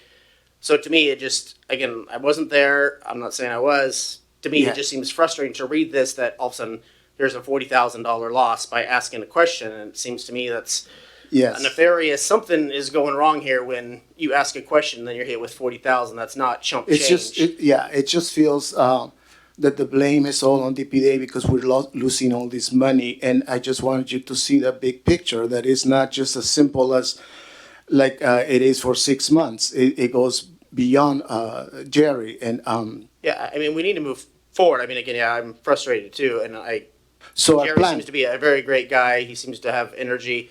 I'm not here attacking him. What my question was, which I was trying to move on to, was, we spent 4 hours a couple times, and we hit a lot of businesses, and it seemed like we were actually telling them what DPDA, that there is resources, but they didn't seem to know that. And that was just a 4 hour on a Saturday. And we hit, it seemed like half the businesses. We've hit other ones, but I mean, if you say you spent one whole day, 8 hours hitting all the business downtown, for the most part, they'd have a clue.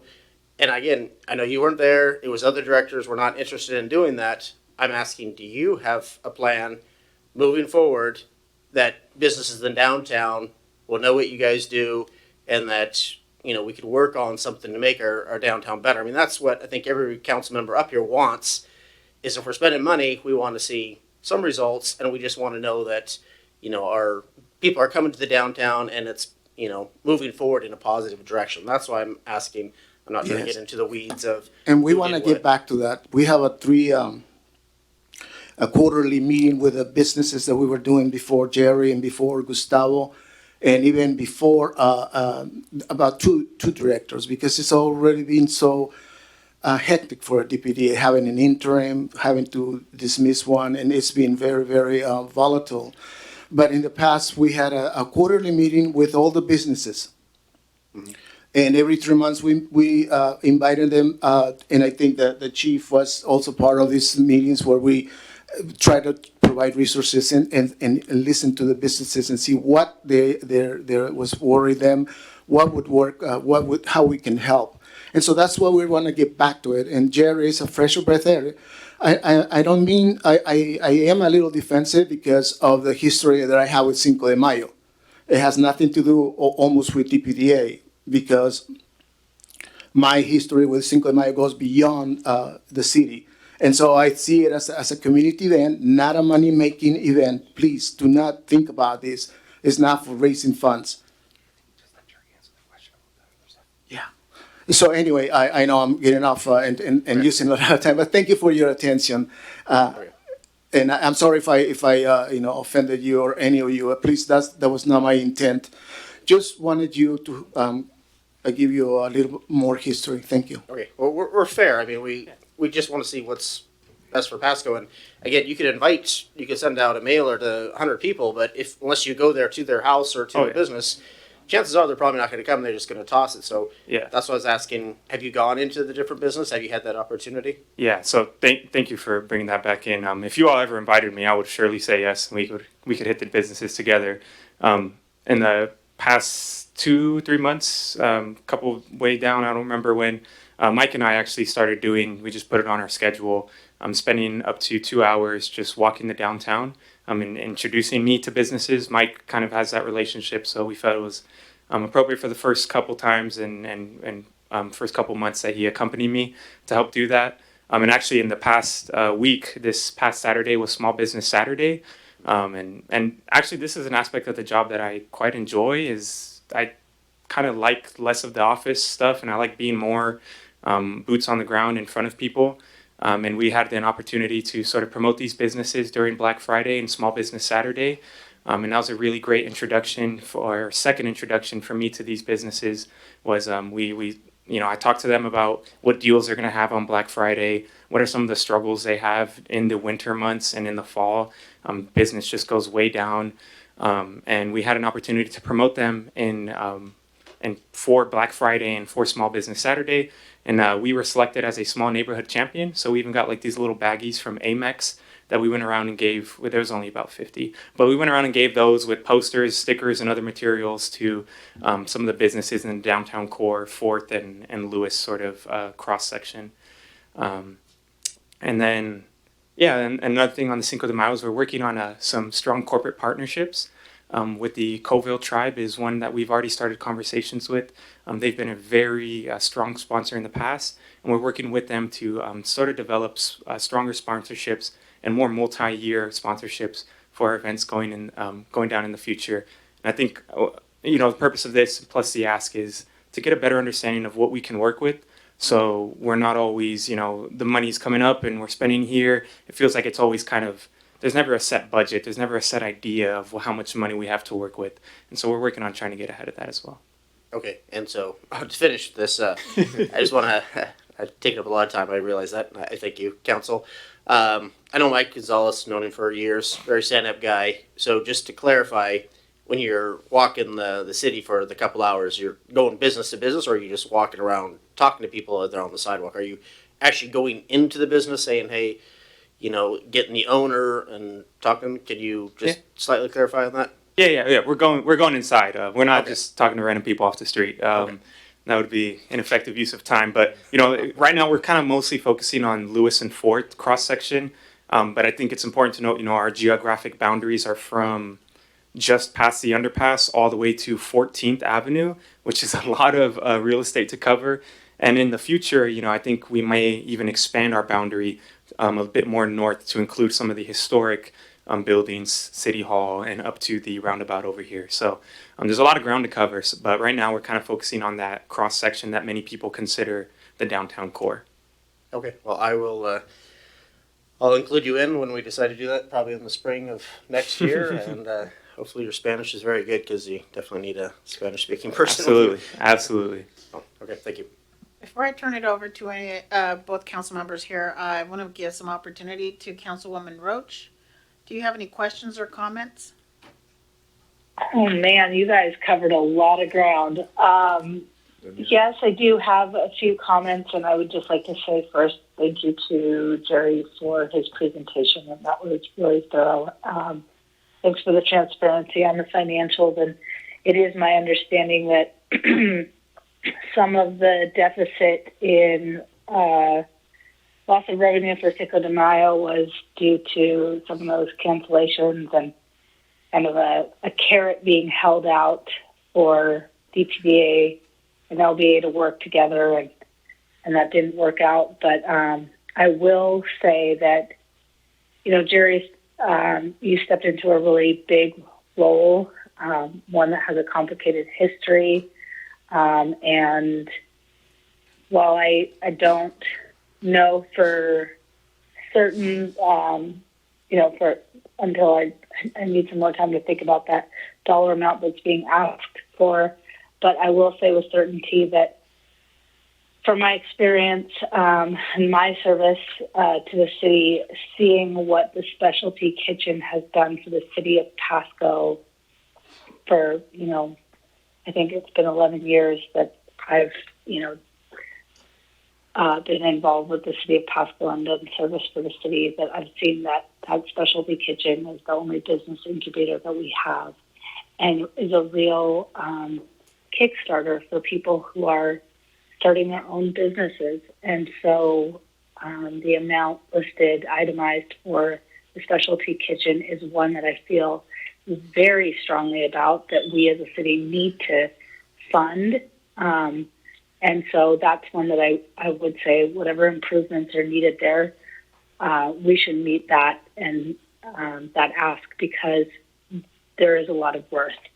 And other than that, I guess what was not discussed outside of money in the presentation is just that my hope for you, Jerry, in your work that I've seen so far in the 5 months that you've been in this role with city staff, like Michael Gonzalez, who I'm really grateful for that he's working with you, and other city staff that have been helping out and opening up the door to conversation, is that, there's a need to rebuild relationships amongst business community members instead of tear people apart, which is what is happening with, which is what I'm witnessing and hearing from other business members in the downtown, that the LBA is pitting people against one another. And so, you've inherited something even beyond the scope of what your role is to do as a DPDA executive director. And so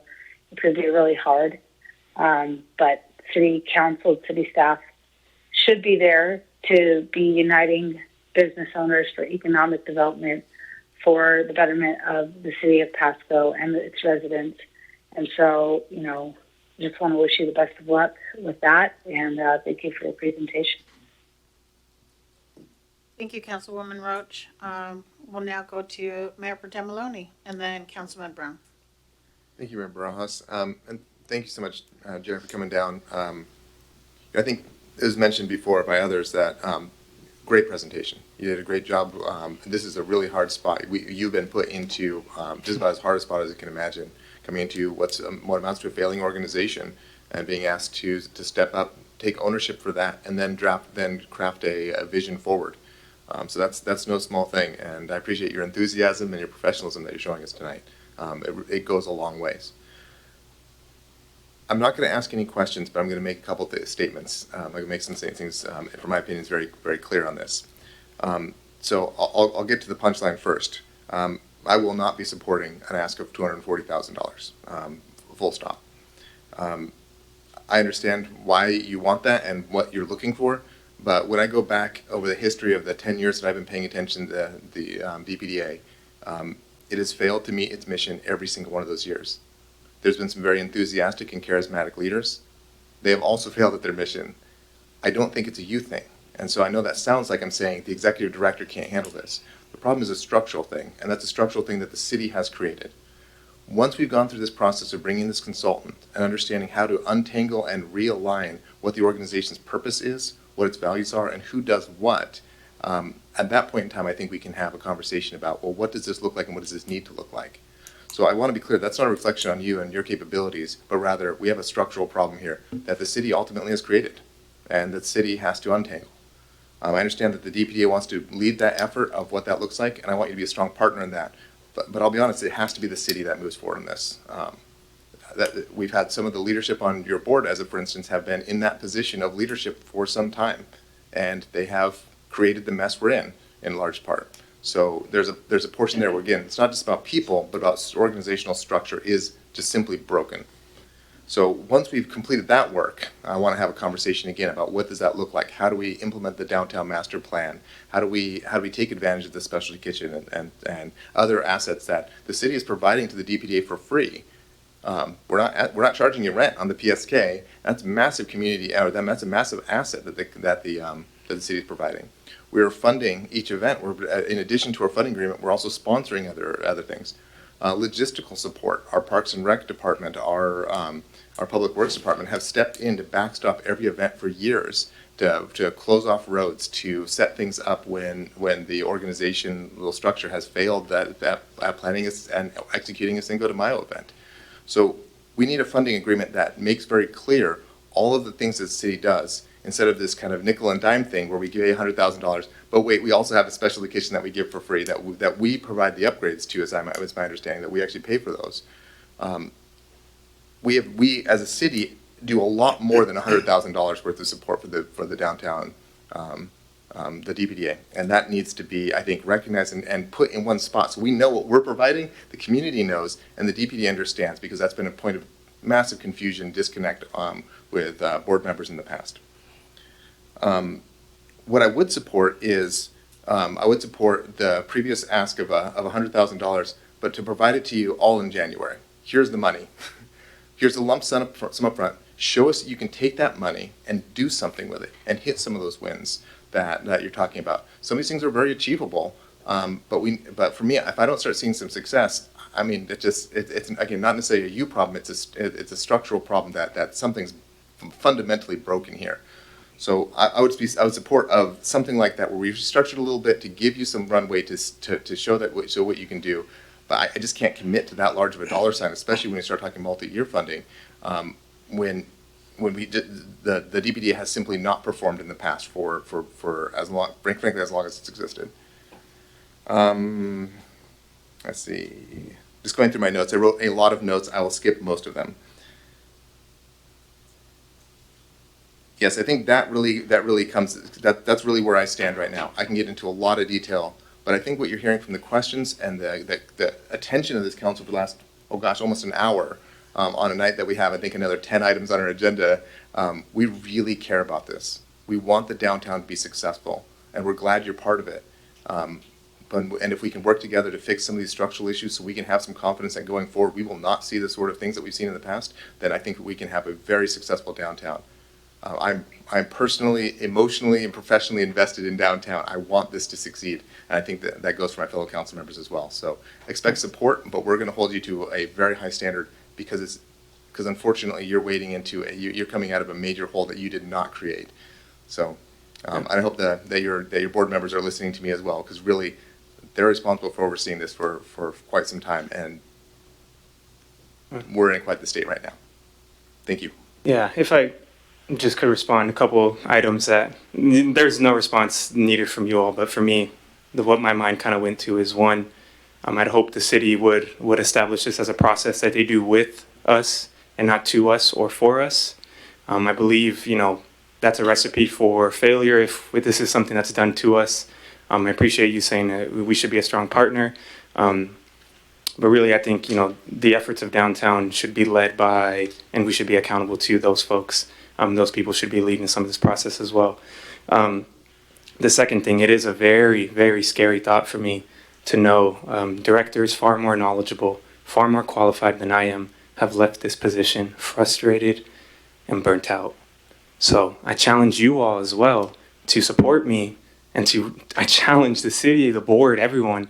How can you retain a director for longer than a year or two? How can we support this organization for longer than a year or two? And we don't have it up, but, in my slides, I hope to sort of paint this picture of, we're going to get there, and we're here today. What does the space in the middle look like for me? For me as the unlucky one who came in at this time. What does that space look like for me? Thank you.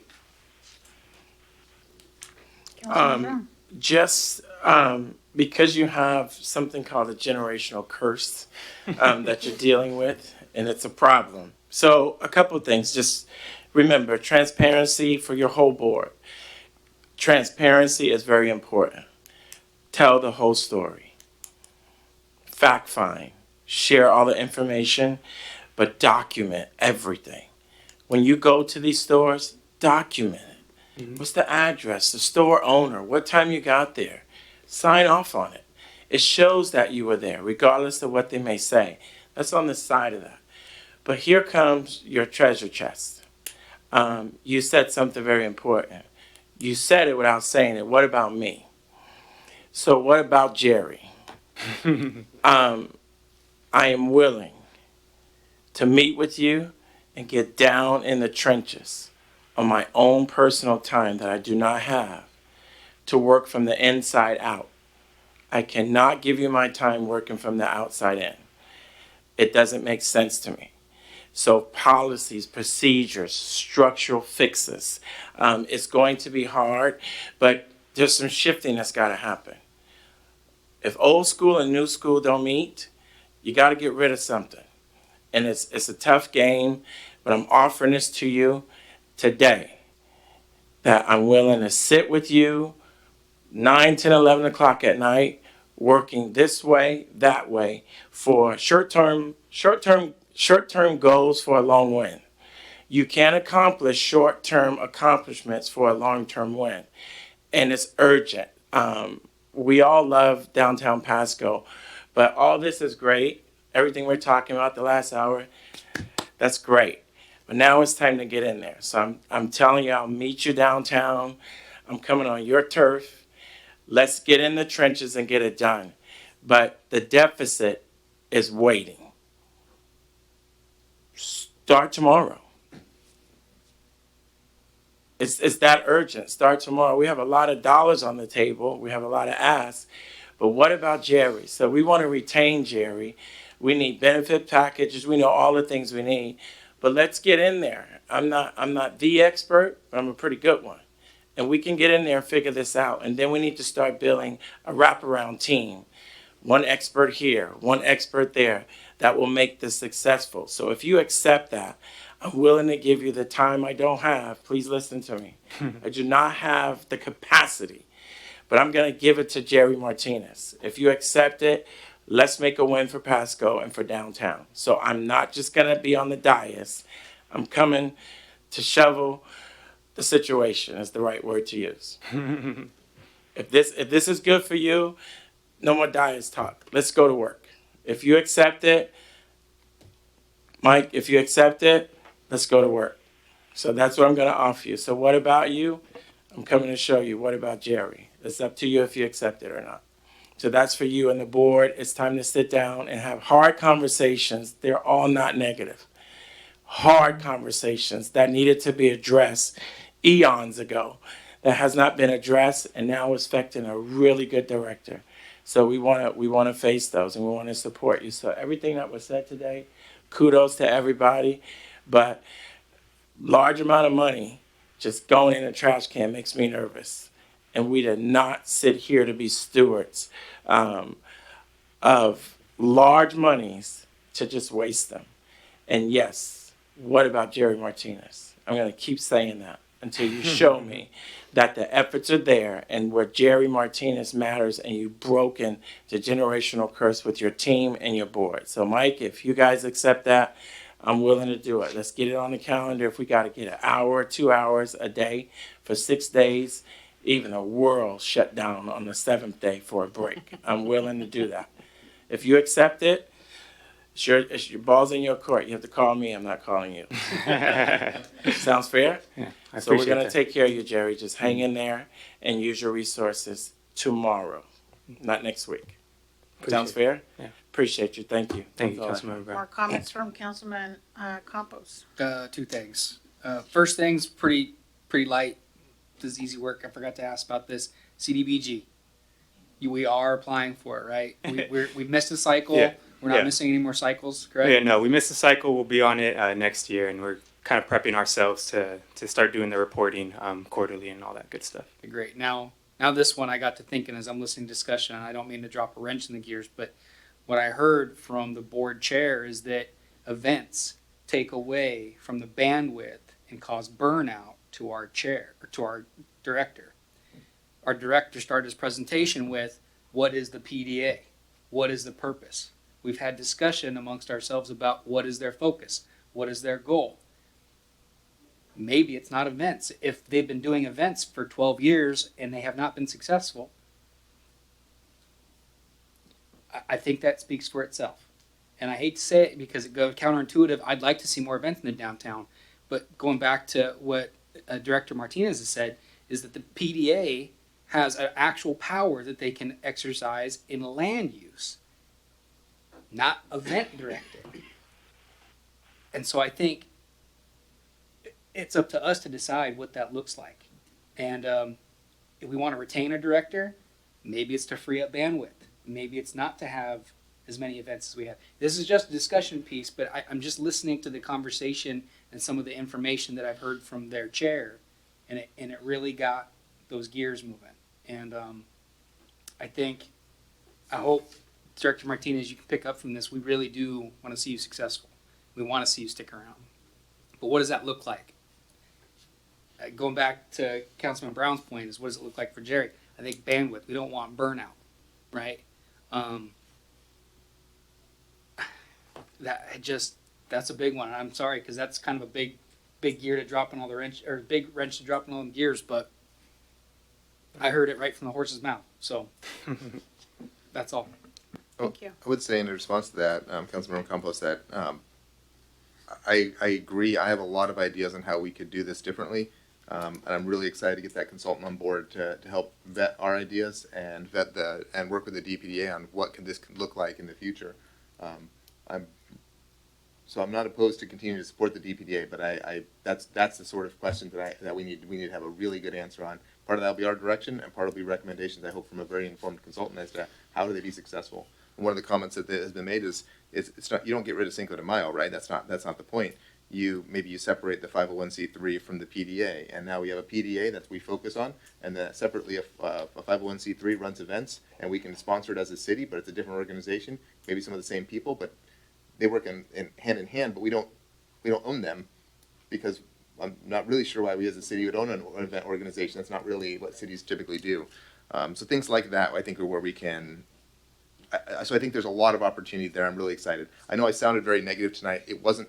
It's not because I'm mad at the downtown or anything like that. It's because I've been talking about this and thinking about this for a very long time. And when I see the same things happen again and again, it's time to make a change. And that change is coming. And so when we get that change in place and we understand better where we're going, that's when I want to be able to say, okay, now we are buying this and we are paying this, and we all agree. Whereas we have this historical weight of since 2010 that's what we've always done. Well, I don't know what to do different, but always done is not working for me, and it's not clearly working for downtown. And that's where we want to start having that conversation. And then once we have that done, then that time, in my opinion, to have those conversations about adjustments. What do we do from there? But I can't commit to that right now, because if I feel like I'm committing to the same thing we did last year or the year before that, where I look through the punch list on the funding agreement, and I can't say that more than 2 were even tried, and those 2 were not necessarily very successful, even of those things. And so again, it's not about current leadership. It's about a structural and organizational thing that needs to be tackled, and then we have the conversation about what to do from there. So I hope that. So I agree wholeheartedly, and I'm yes and. That's where I'm going with that. Thank you. Do you have some comments? Yeah, so I'm the current board secretary of DPDA, and I just wanted to make a very important point. The number of $240,000 has been thrown around a lot tonight about what we're asking for. The bargain price to city taxpayers is actually only $60,000. The city receives a 75% contribution in utility tax credits the year after their contribution is made in order to fund the organization. So while 240 is what we're asking for in the year 2023, the city is actually getting, is only going to be paying $60,000 because the next year they'll be getting a credit on the utility taxes that they pay. So I think that's a very important distinction to make to council and also anybody and members of the public, that while the number is high, you get a 75% return on investment, if you will. And I have a lot more comments, but you guys will see those in your emails. Thank you. Thank you.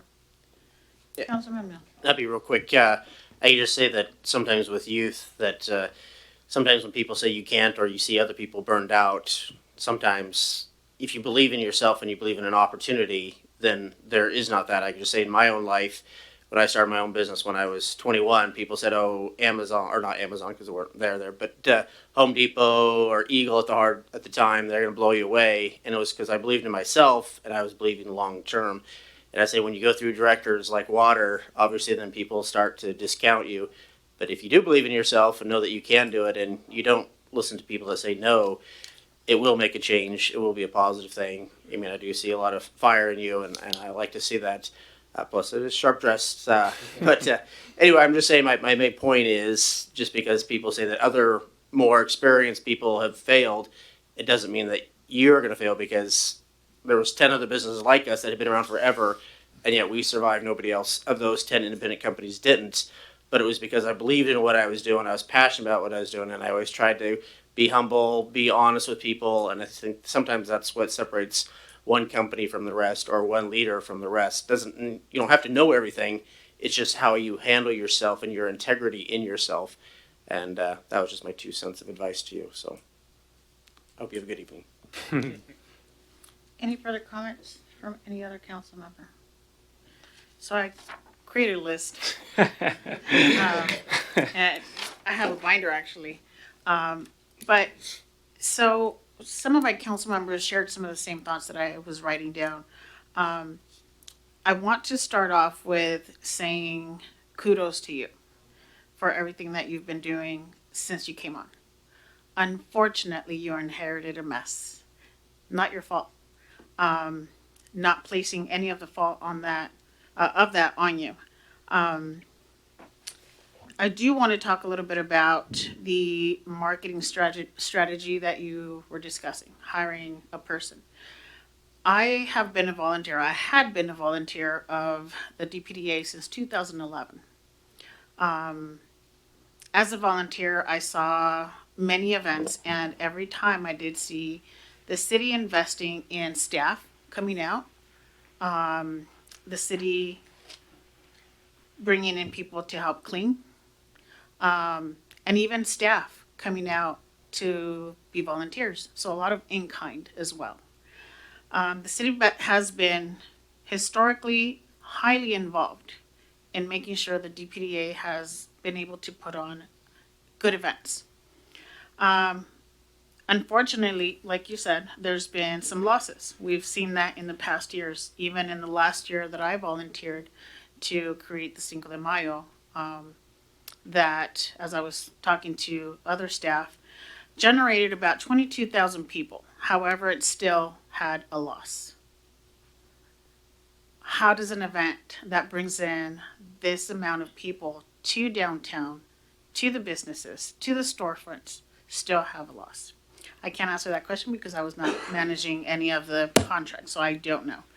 I agree with you. Yes, you do need to restructure.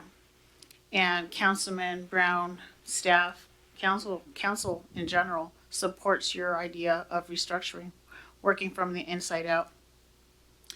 Yes, I also agree that you need to revamp your bylaws. And also, you need to work on your funding strategy. I agree with council when they say that you cannot rely on what the city or grants give you. That's not sustainable. And you talked about sustainability, which is great because that's in your mind. That's already in your purview. And so that shows me and us that you have a plan. What we basically are asking from everything that we've been sharing is to have a plan in writing. Show us a plan of succession, a strategic plan of how you're going to move forward past this. Going back to that marketing person, since I had been involved in 2011, there's always a marketing person involved. That marketing person many different people have been involved helping with the marketing, whether it was Facebook, whether it was all the social media platforms. Some were successful, some were not.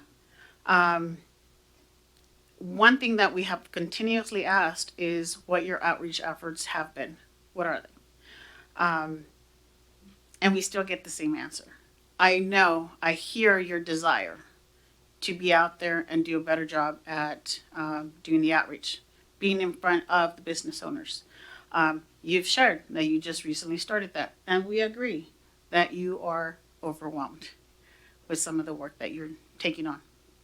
Again, you inherited a mess, not your fault. But one thing that we all agree, one thing that we continuously say, we're here to help you. With that, I again want to assert that we need to be involved with helping you in restructuring. This is, like you said, not something that the city's going to do to you, but we're going to work on it together. And so with that, I'm just letting you know, council and staff are here to help you to make sure that it's successful, that the DPDA is successful. But with that, I also want to say that I have to agree with Mayor Pro Tem Maloney in giving you one lump sum rather than the 240 that you're asking. Any further questions or comments? Do you have any further questions or comments? One last thing. Thanks y'all for the time tonight. Thanks to the board for selecting me as the executive director. Yeah, more than anything, y'all, I just want to express I'm here to do a job. I'm not here to play the politics. I'm not here to worry about who's likes who doesn't like who, or babysit any relationships. I'm here to do a job. So I thank you all for helping me and supporting me in that effort to do exactly what it is, a job. No politics, no games. Thank you. Thank you.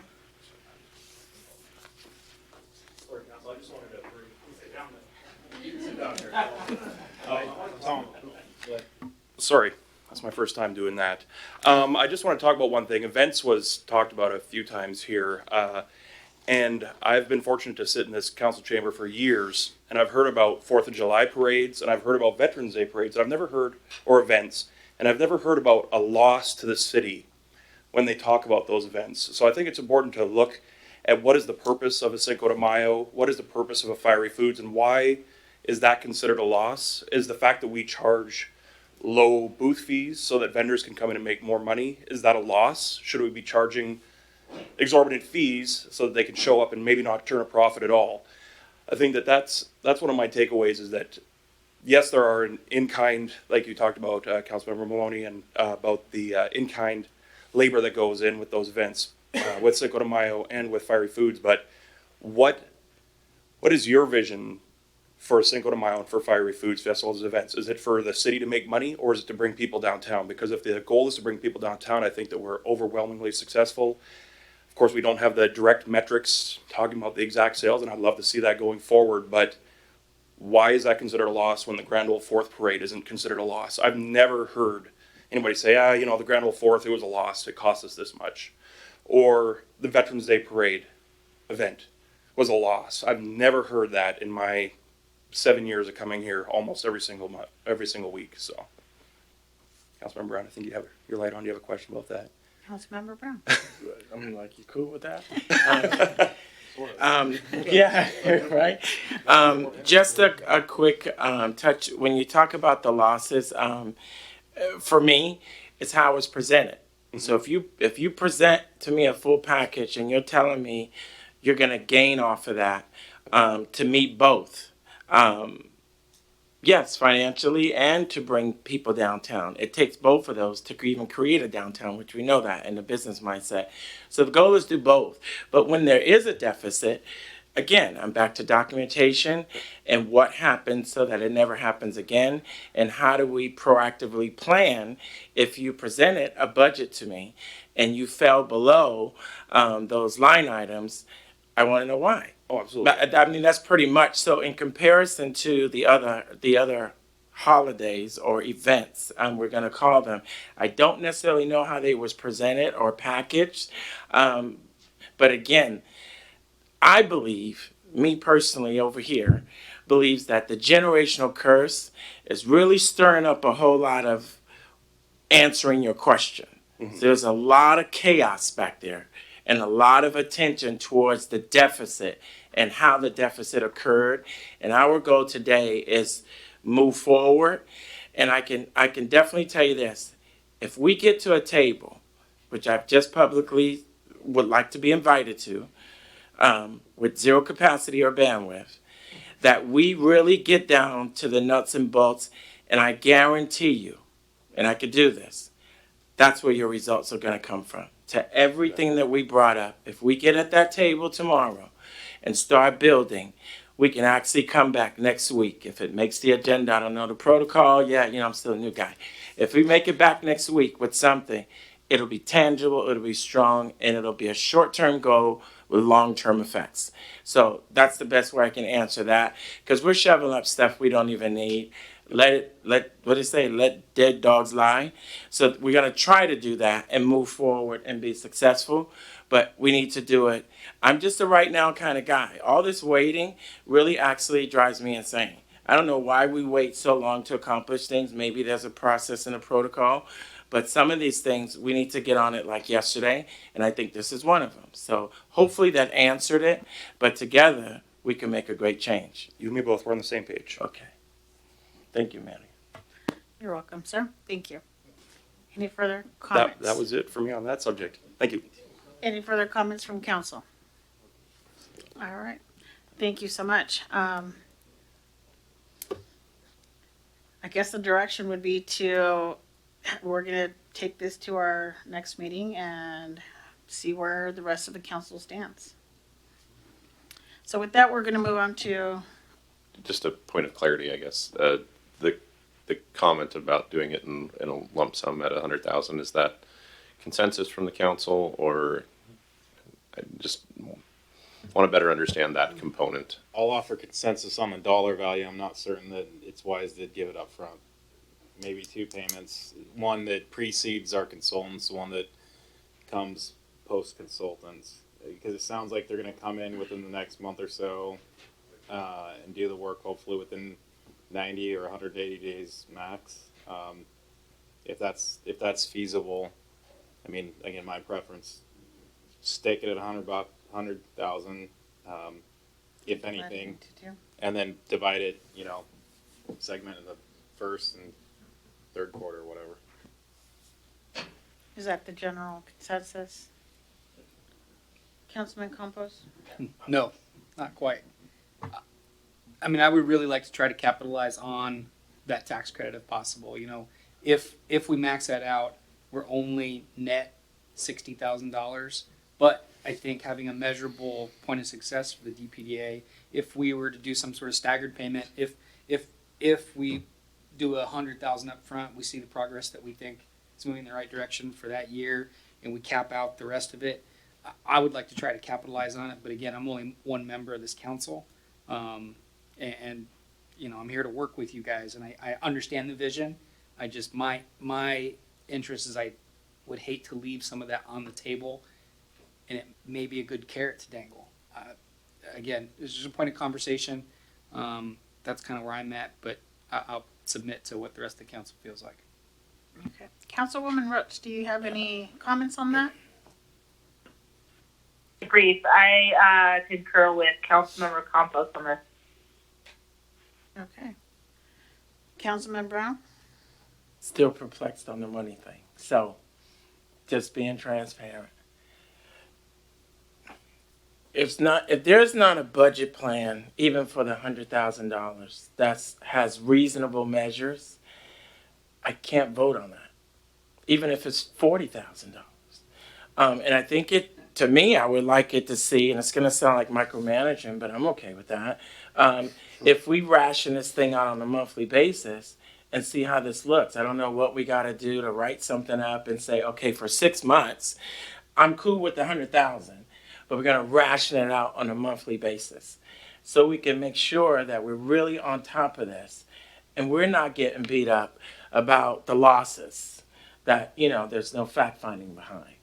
We have to really focus on the larger picture here, and I'm frantic about money going out and seeing no return based on the process that was brought, whether it was one event to the next. So a nice short budget that would really represent this $100,000 or $150,000. What are we going to give over the next 6 months, or take 2 quarters and divide it up in 2 quarters, and let's see what that looks like.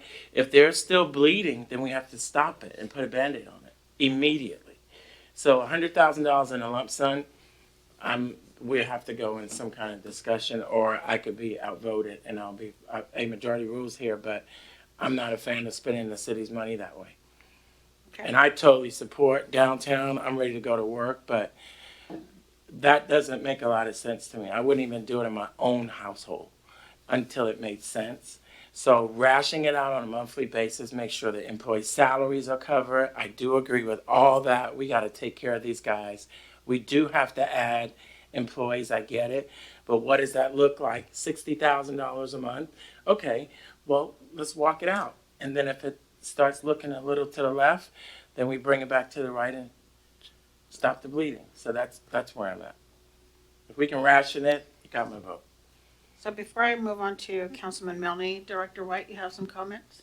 Thank you, Madam Mayor, and excuse me for interrupting. I do want to confirm tomorrow that the tax credit is not capped, and it may be.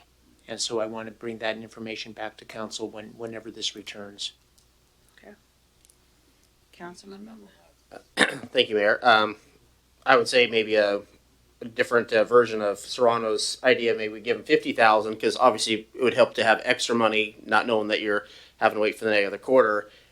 Talk to the consultant, see what they say, and then make another decision on whether the other 50,000 is immediate or in a different quarter. Let's give them, double, like 50,000 right up front, and then see what the consultant says. That's what I think would be more of a blending between Maloney's and Serrano's idea, and give them a chance, and then kind of go from there. What the consultant says, whether we do need more or less or whatever. I'd just like to hear what they have to say and how we can fix this and move forward as a city. So that's my idea.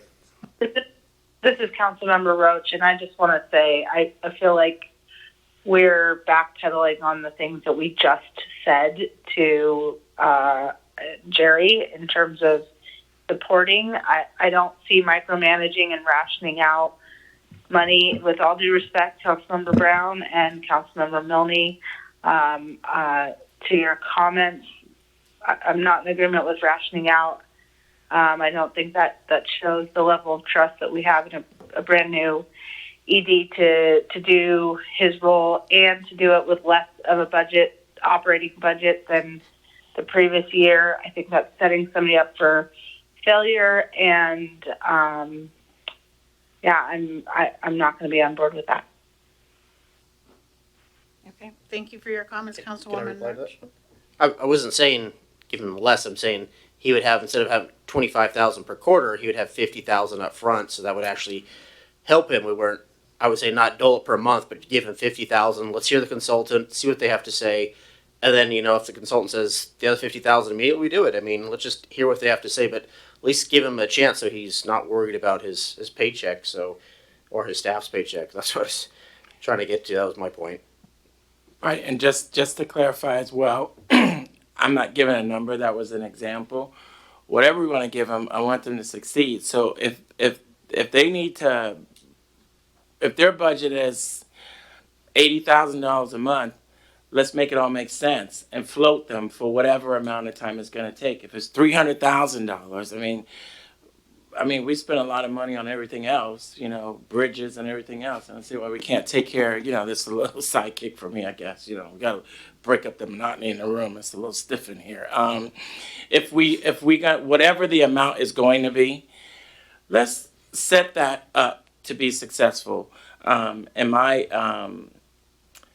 my deal of a monthly basis, and to Councilwoman Roach, is a little bit of micromanaging. I mean, that's just me. But it's been, without due respect, a generational mess for so long. We've got to find a way to control this thing and bring it back for full success. So if we need $100,000 a month, okay, so example, we give them $300,000. So We watch them for 3 months. There still need to be some supervision until we can really work this inside all the way out. And that I won't deflect from at all. I'm totally serious about that. Whatever the amount is, let's make sure we are a huge blessing to them and figure out what amount we want to give them that's reasonable and fair and makes sense. If it's a little bit more on the top, but let's space it out. I'm just not in favor of one dump. Because historically, look what's happened. That's why I'm a little nervous. So just to clarify that, no certain amount. Just make sure, I said, what about Jerry? Let's make sure he's taken care of and the team. But let's make sense of what we're pouring out. And I believe we should consider rationing it out for whatever amount of time, whatever the amount is. But we need to be better stewards of the money. It's where I'm at. So thank you. Thank you. Mayor Pro Tem Maloney? Thank you. So to say why I said the dollar sign I said and why I said a lump sum was exactly to allow the DPDA to have an opportunity for success, to let Jerry specifically have an opportunity for success. You can't hire. You can't even keep your job. You don't even want to keep your job if you're looking at it and going, gosh, I don't know if these guys are going to can me next month. Who wants that environment? I wouldn't work under those conditions. I wouldn't want to work under those conditions. So the reason why I said that is, maybe I was anchored to a historical number of $100,000. I can be soft on that. I can be a little bit soft on that number. But I don't want to give a long-term commitment when we're in the process of a restructure. But I also feel very strongly that if we don't give Jerry an opportunity to succeed, Jerry should go look for another job. I would look for another job if I was in Jerry's position. I don't want Jerry to do that. I want Jerry to have some faith and authority to go, here's how I'm going to go succeed with a number that I can at least manage, and at least I've got something in front of me when we get through this transition period. I can show some wins. I worry that the dollar sign is too little. We're not going to see that. When we're talking about overall maximizing the dollar sign, I want to revisit this topic down the road. I just don't want to commit right now because we're about to go through a restructure and a conversation about that. So that's kind of the philosophy, which I don't think is far apart from what I'm hearing across the room. I want to revisit this. I want to look at this again once we're through that process, and I am hoping that we can get commitment from staff that this is not going to be one of those master planning sort of efforts that takes us 2 years. If we end up in that state, it won't be Jerry. You won't be the one in the hot seat. Someone else will be in the hot seat, and I'll be very unhappy with them. So that's what I want to do. And so, is it $100,000? I don't know. But that's what I want to do with a lump sum: is give Jerry an opportunity to manage a budget and be successful, and look at that and show how he can make some wins. Should it be $75,000? Should it be $125,000? I don't know. I'm not too fixated on that. Do we want to maximize if we can get $3 for every dollar we put in or something like that? Heck yeah, that's awesome. However that looks like, and I hear Director White will look into that. That's where I'm coming from. So that's my philosophy, and I'm getting tired and a little bit loopy. So given we're on item 1 of the workshop, and it's 10 o'clock, so. So I agree with the comments. We told Jerry we were not going to micromanage him, that we were going to work with him, not to him or for him. So in that sense, when I say a lump sum, it's for the same reasons. And, my 100,000, I can be soft on that too. We want Jerry to succeed. We want him to have his paycheck. We want him to be able to pay staff and potentially hire new staff. So I'm not for the routine check-in, micromanage. Maybe that's not the proper word. But again, this is going to be a continuous revolving, working with you. That's my sense. That's my interpretation of what I told him. Working with him continuously. We'll have to go back and see what the consultant says and what the suggestions are.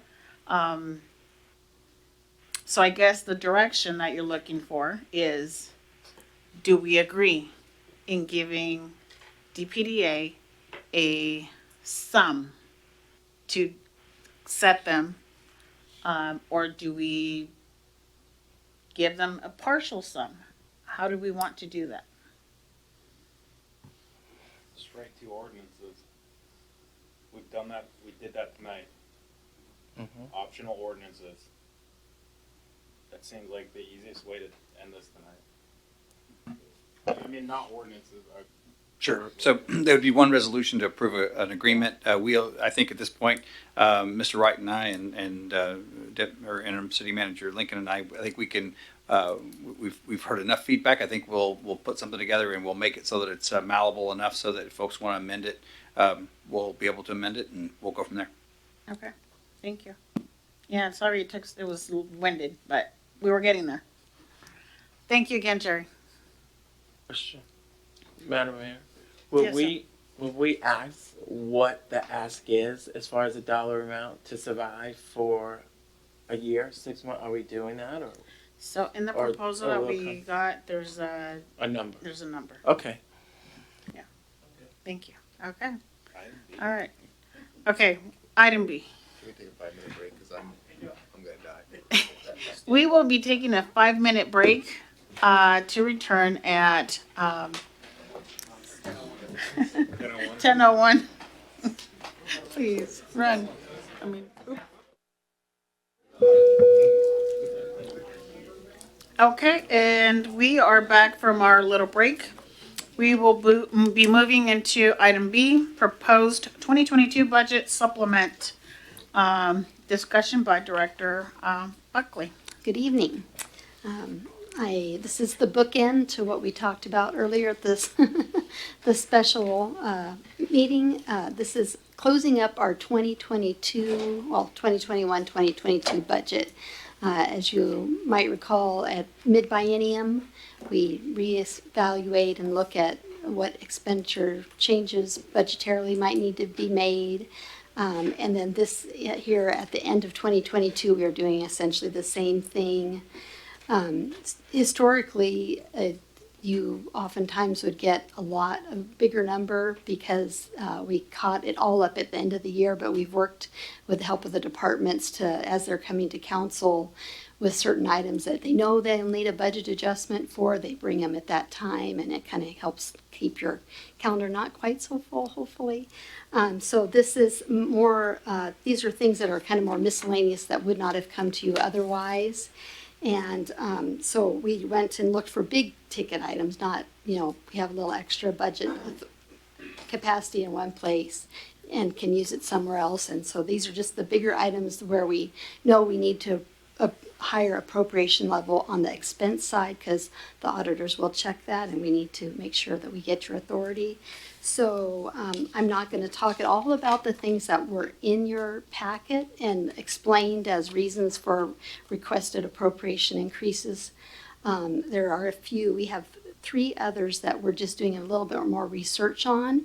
And so when I come back next week, I might add a few, but they're not substantial amounts. The total that you have in front of you tonight is an increase of 1.8% over our adopted budget at the end of 2020 for this biennium. So it's not a big change, thankfully, and it's mainly tied to a couple big items. And then the only other thing to point out is that we do have a request to increase the revenue appropriations by a higher amount. And so that's a nice turn of events that we're increasing the revenue substantially more than we're asking for more expense authority. So, and unless you have any questions, I'll turn this over to you for questions, I should say. Thank you. Do we have any questions from council? Councilwoman Roach, do you have any questions? I do not, Mayor. So with that, Director Buckley, that was a very quick presentation with no questions. So thank you again. Thank you. Item C, a replacement community developed system selection and purchase by Director White or Angela? By Ms. Pichon. Good evening, Mayor and Council. I will make this as brief as I can as well. So the city utilizes one system to manage and process many customer transactions. The current system, TrackIt, was implemented in 2007. It was initially procured strictly for building permits, inspections, and code enforcement. Over time, staff has expanded its use and implemented several software version upgrades to add new features for functionality, including business licensing, rental licensing, and special events. Over recent years, vendor knowledge of the system issues we experience has decreased while response and resolution of the issues has increased, which has caused city staff, both support staff and the users, to use workarounds to maintain functionality, impacting customer experience and reliability of our system. Internal staff are maintaining the environment at a functional level. Should there be a major system issue, the city and its customers could experience significant disruption in service delivery. In 2022, staff began evaluating replacement options, which will expand application functionality, offer online permitting and payments, expand integrations with existing city and state systems, and improve reliability and stability. These elements will improve resident services and experience and improve efficiencies within staff. Staff evaluated 3 systems. One was an upgrade of our current system, Trackit, which is called Central Square. One from Tyler Technologies, which is Enterprise Permitting and Licensing. And then OpenGov, which titles their service as Community Services. Staff is recommending that we proceed with OpenGov's Community Services for several reasons. Its current and future resident service capabilities it would include all of our current applications, additional applications, and any future modules would be included and be able to be implemented for the same annual cost, unlimited user licensing structure, integration with city's financial system, pet licensing, Ask Pasco, and the Washington State business licensing, and the general overall cost. With ongoing extensive effort to support our current system, the desire to improve services and customer experiences, including offering online services, and rising costs, it's recommended that the cities proceed with a contract with OpenGov prior to the end of the year to lock in the current quoted prices for the next 5 years to allow for predictable budgeting. To plan for a go-live date for early 2024, for the primary application, so that'd be permitting, inspections, and code enforcement, we would need to schedule with the vendor for a project kicked off in early 2023. Project costs have been included in the 2023-2024 budget, and staff is recommending formal action at the December 5th regular meeting. Any questions? Quick presentation. Do we have any questions? Councilman Serrano. Thank you. Did you measure any other jurisdictions that have this stuff and kind of do an apples to apples comparison? Obviously, it sounds like our current system is just a combination of outdated and unsupported. So I think that kind of sets that aside. But, you know, as far as really understanding the viability of the use and how friendly it is specifically to the public front, did you have the ability to measure that or at least kind of check it? Yes, so I do know that the staff that did the evaluation looked into those as well. I will note that the enterprise permitting and licensing from Tyler is what Kennewick and Richland use. We did talk with staff. It has been difficult with the Tyler Technologies to get that system working on their end. But with the implementation and that process that we're looking to go forward with, we do want to do that engagement with the testing and the users to make sure that that functionality is working on both ends. Okay, thanks. I think that's probably, obviously we want to save staff time, but to the extent that we can make it easier and more user-friendly and hopefully assist in the process of obtaining permits or responding to code enforcement, you know, under high-stress situations, let's capture that where possible. Thank you.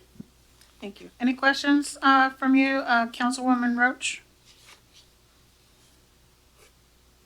No questions here. Okay. Thank you very much. We look forward to seeing that again. And we are actually going to skip our next presentation, the snow and ice removal. Unfortunately, we made Division Manager Tom Holmes wait too long. And so we hope that he will forgive us and come back soon. So with that, Real quick, is there still snow and ice coming down outside? Is this really topical right now for when we leave? He's probably out there doing his job. He's on top of it. So with that, we'll move on to our next item on the agenda, the Lodging Tax Advisory Committee, LTAC, recommendations for 2023. And Ms. Pichon, you're leading that one. Hello again, Mayor and Council. State law authorizes the collection of local lodging tax through facilities, so our hotels and motels. And the city is required to have a lodging tax committee to review and recommend proposed uses for the lodging tax annually. The Pasco LTAC convened on November 7th to review 13 applications received for the 2023 lodging tax receipts. Requests received totaled just over $745,000, and our projected revenue was $660,000. Staff recommended to fund the Giza Stadium bond debt, so that was a commitment a couple of years ago to do the replacement or do some upgrades at the Giza Stadium through the stadium fund balance, which remains healthy. This was a recommendation in conjunction with working with our finance department. This recommendation brings requests to be funded in balance with projected revenue. Staff did recommend denying one application, North America Talks application. We recommended that the applicant consider applying for future years once the Pasco branding effort is completed, or the City of Pasco branding effort is completed. It's for applicants which do not have an agreement with the City of Pasco, so our long-term agreements that are either an ILA or through Visit Tri-Cities, bond debt, those kind of commitments. Nonprofits will be required to sign a funding agreement, which states it's a reimbursement only. It has to be for identifiable funds. Usually it's marketing purposes outside of the area to attract tourism into our area, and that the reporting requirements for the state will have to be met at the time of reimbursement request. With respect to the recommendations, they are provided in your packet. So I don't know if there are any questions, but if there are no questions, we would bring this back next week. Do we have any questions from council? Mayor Pro Tem Maloney. Thank you, Mayor Barajas, and thank you, Ms. Bichon, for this. I would like, in the past, we've seen, I think, more of the complete set of applications that went into this as well, and I have some questions I think that will answer. I have no desire to push it past next Monday, so I don't think this will interfere, but if I could get a more thorough set of the backup information for these different applications, I'd really appreciate it. Absolutely. Thank you. Any further questions from council? Councilwoman Roach, do you have any questions? No questions here. Thank you, Ms. Bichon, for your presentation. Okay. Thank you again, Ms. Bichon. And with that, we will move on to our next item on the agenda, ordinance and resolution for budget amendment and approval to the Design Build of America, DBIA, Phase 1 agreement for the Zone 3 Water Storage Reservoir. Director Worley. Thank you, Madam Mayor, members of council. I would like to turn this item over to Deputy Director Sarah for the presentation. Thank you. Good evening, Mayor and council members. We are presenting to you the final amendment to our Progressive Design Build contract. This amendment is as established in the Phase 1 contract for this work. It is the final amendment in which we agree to enter a guaranteed maximum price, GMP, for the construction of the Zone 3 tank. What you are seeing is the negotiated guaranteed maximum price. During that negotiation of that total price for the construction, we have done an independent cost estimate for the construction of the tank, and that was to assure that the amount that was being proposed and the way it was itemized by our design build team was reasonable.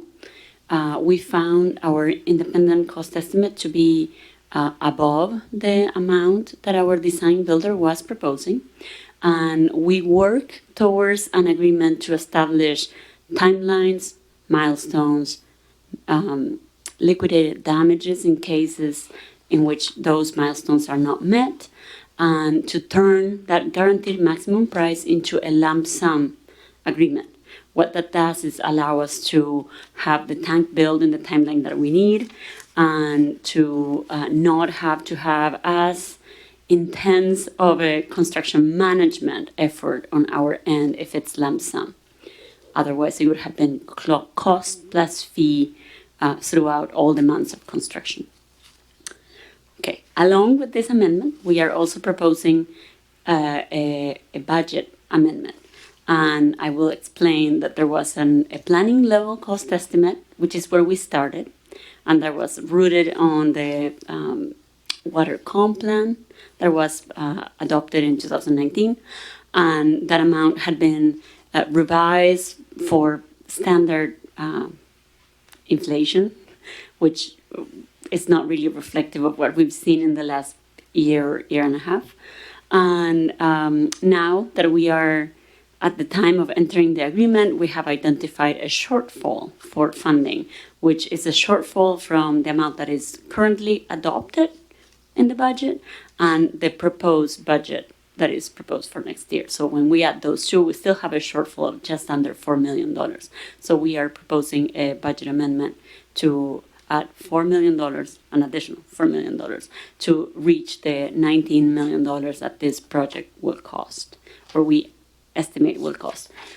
I must say $17 million is the total cost of construction for our design, build, construction, and permitting.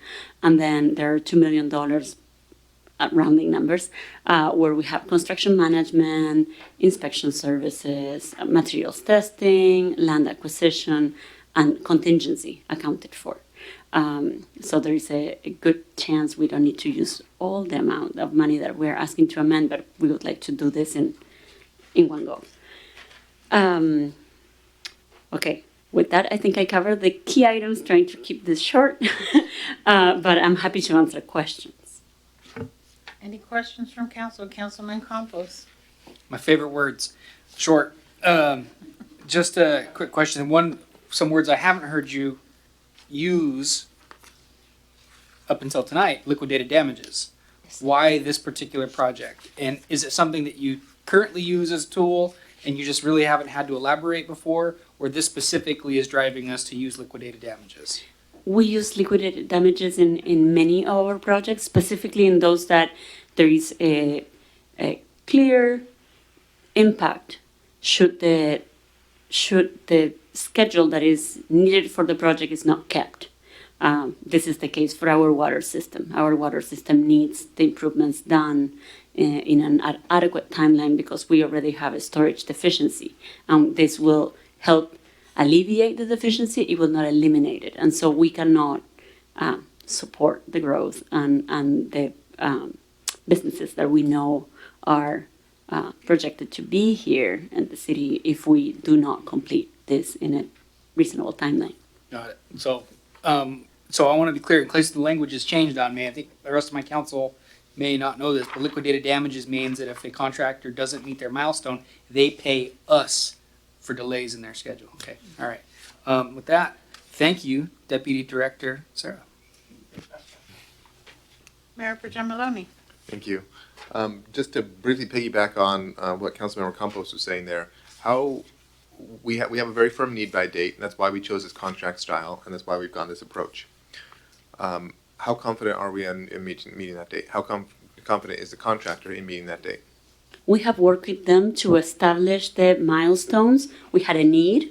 The need was clear at the beginning of the process, and we have accommodated what we understood were the concerns of the contractor, specifically for cold weather and other things.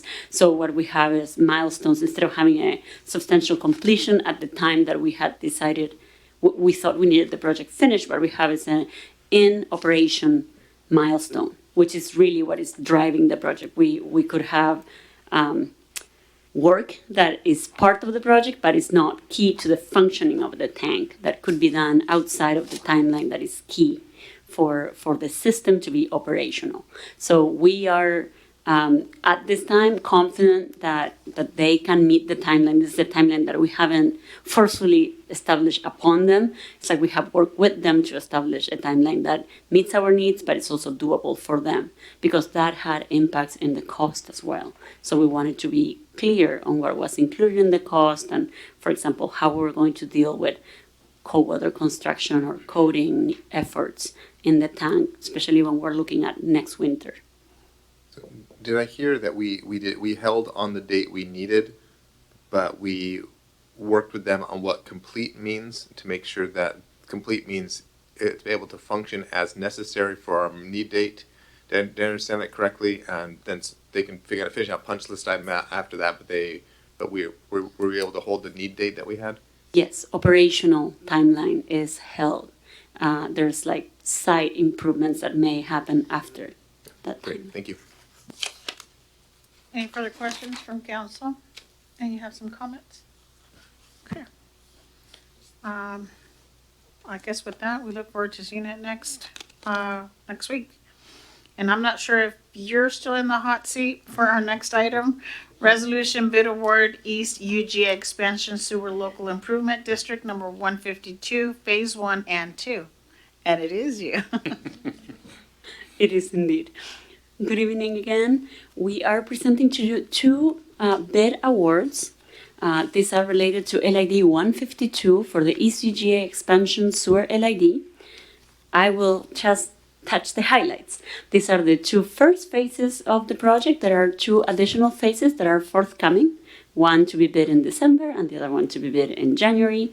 The phases that have already been bid are phase 1, which consists of directional boring under railroad and a few roads, and those are 6 directional borings. That bid is phase 1, and we opened bids last week. We found the bids to be above the engineer's estimate, but they were all 3 consistently above the engineer's estimate, and they were close. So we found those bids to be acceptable, and we recommend awarding that bid. Our lowest bidder was Tapani Incorporated. Phase 2 is gravity sewer line installed along Glade Avenue and some east-west connections that we're also doing. And this could be gravity sewer line leading or conveying sewer towards a lift station. Lift station work is phase 3. And phase 4 would be gravity sewer line on the western portion of this LID from what is intended to be residential development towards that lift station. So phase 2, focusing just on phase 2, bid award proposed. We received 10 bids. They were very competitive. The cost estimate in this case was higher than our lowest bidder, considerably higher than our lowest bidder. Our lowest bidder happens to be Tapani Incorporated, same contractor as phase 1, and they were extremely competitive. We reviewed their bids. We found no irregularities or concerns with them. I think there were some bid items that had been clarified, could be bid in the way they bid it, so we had no concerns. Again, they were lowest bidder. They were much lower than our engineer's estimate, and we recommend bid award.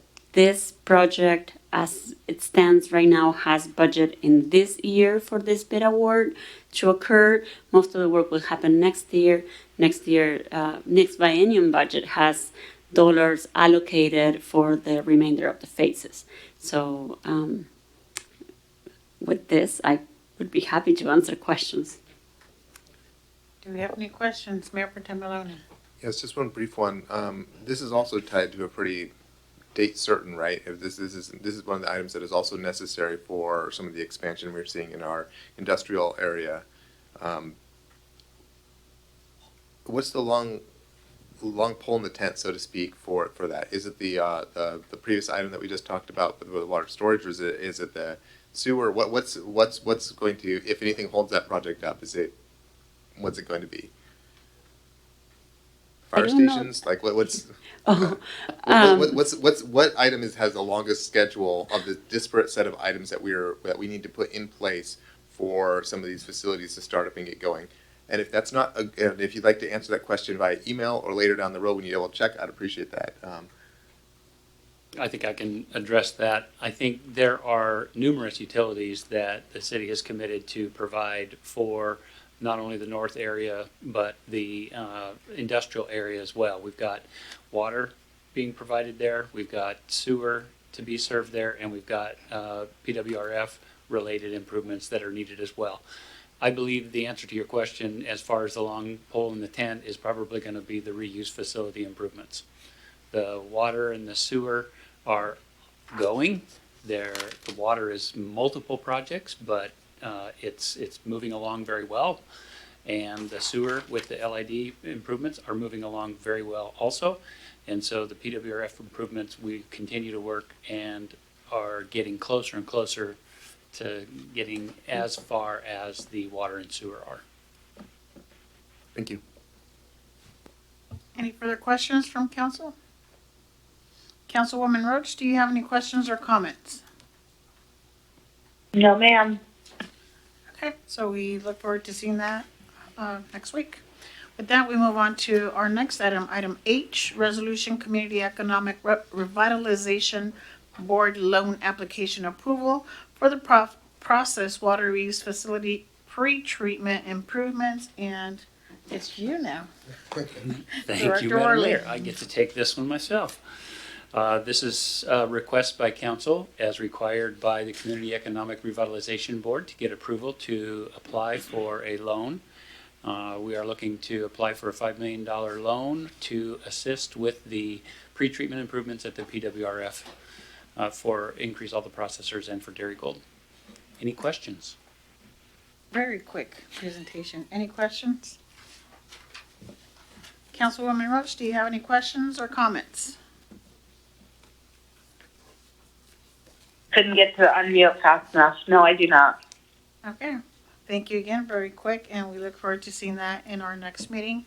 Jumping on to item I, Resolution Contingency Agreement Approval for Community Economic Revitalization Board Loan Application for the Process Water Reuse Facility Pre-Treatment Improvements. Thank you Am I again. getting a double on here? No, this is No, this is very similar to the previous item in that as part of the program we are pursuing, it's called a Committed Private Partner Program, and Dairy Gold has agreed to be our committed private partner, and with that, we're eligible for up to the $5 million maximum amount. With that, it comes a requirement to enter into an interim agreement with Dairy Gold and the CURB to report back to them information related to jobs created as a result of Dairy Gold's building their plant. With that, any questions? Now, well, I want to make one other point. This is a draft agreement.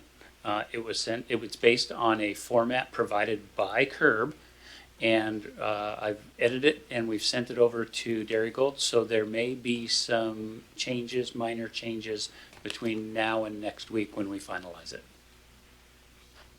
Thank Any you. questions? Thank you again for a very quick presentation. Any questions from council?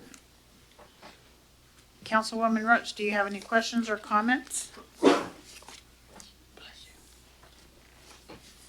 Hearing none. Were you asking? Oh, go ahead. Nope, I don't have any. Just making sure that I chime in when you need me to. Okay, thank you again. So again, thank you for the quick presentation. One last one, Director Worley. Resolution Second Work Acceleration Agreement for the Process Water Reuse Facility Pre-Treatment Improvements. Thank you again. This item, council may recall that we brought before you an work acceleration agreement related to the PWRF improvements.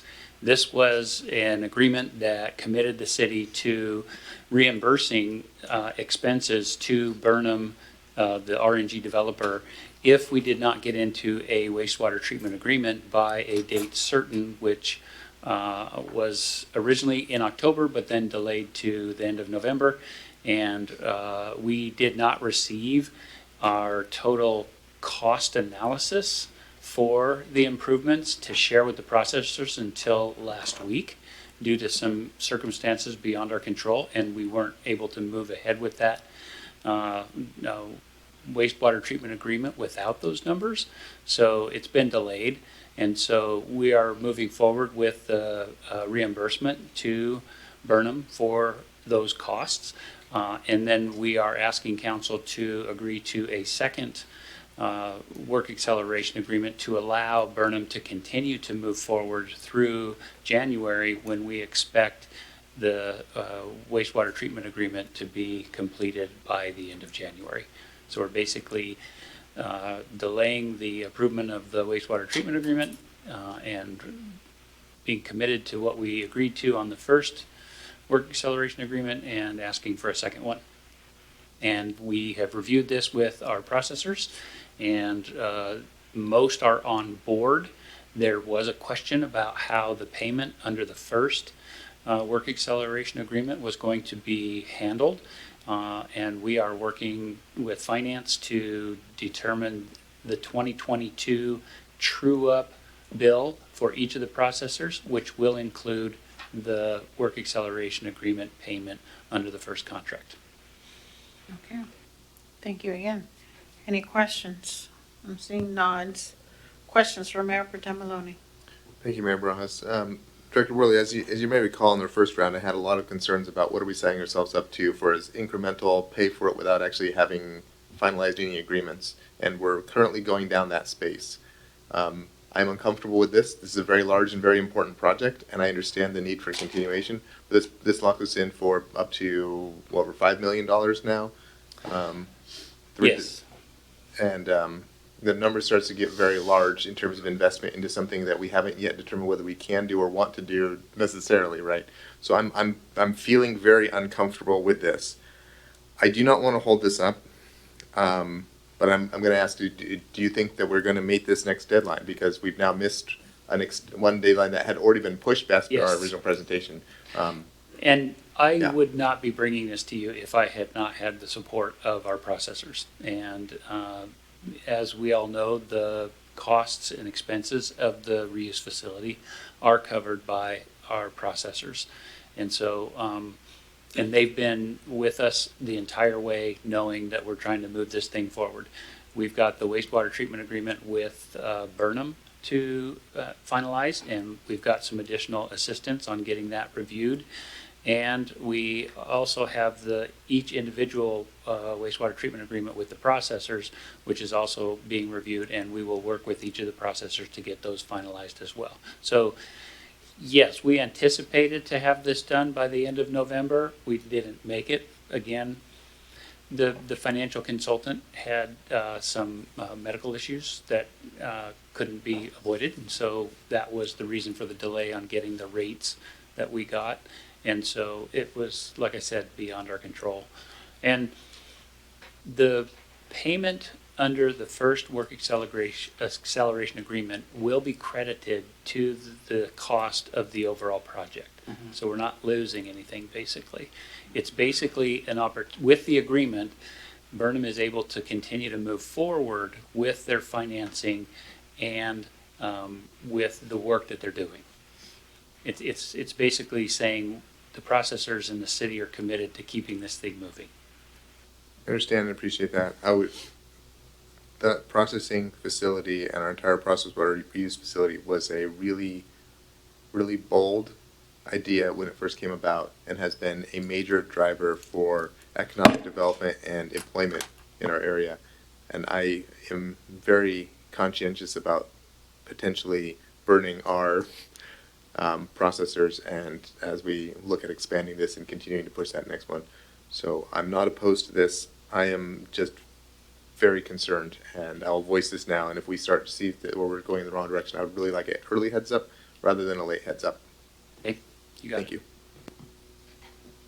Comment from Councilman Campos. Yeah, really quick. Thank you, Director Worley. My mind's still reeling over DPDA, so I apologize for kind of checking out. What physical deliverable do we have currently in effect? For our work authorization that we've now let these guys go out. We have designs. We have what tangible things do we have currently in our hand? What we have right now is a guaranteed maximum price that Burnham has negotiated with their contractor. And so the payment under the first work acceleration agreement and the entering into this one allows Burnham to pay for additional work for their contractor to start design work now and construction starting in January. Okay, that was my biggest thing. So essentially, we're still doing design work. I'm interested to see when we finally break ground. I'd like to do some ride-alongs with you on Friday, because this is near and dear to my heart. I'm actually working on part of my liquid effluent basin retention stuff that now I get to be all hands-on. So this is near and dear to my heart. We clearly support, a lot of our processors out north, and I want to see this going. And I don't have any concerns. I really want to see a physical deliverable. And the sooner we can support that, the better for me. And I'm just excited to see this thing kick off. I want to see it go really well. Thank you for those comments. Councilwoman Roach, do you have any comments to add? Mayor, I do not. I am hanging on, though, to just see it to the end of this meeting. We're almost there. Okay. All right, so thank you again, Director Worley, for that presentation. And with that, we will move on to our next item on the agenda, item 6, miscellaneous council discussion. City Manager. Director Radke has one brief update for you. Okay. Yeah, we invitation went out. We are going to be doing the groundbreaking for the animal shelter Wednesday, November 30th, which is 2 days from now, at 10 a.m. out at the adjacent site to the current animal shelter. We're looking to make this a regional event and excited to have everyone out there and excited to get that project going. So we look forward to seeing you there. Thank you for that. Wednesday at 10. We will be there. Thank you, Councilman Milne. And some of us will be there. Thank you again. Any further comments? With that, moving on to item number 7, executive session. Guess what? No need. Item 8, adjournment of this meeting, and it's 10:37. This meeting is officially complete. Thank you, everyone.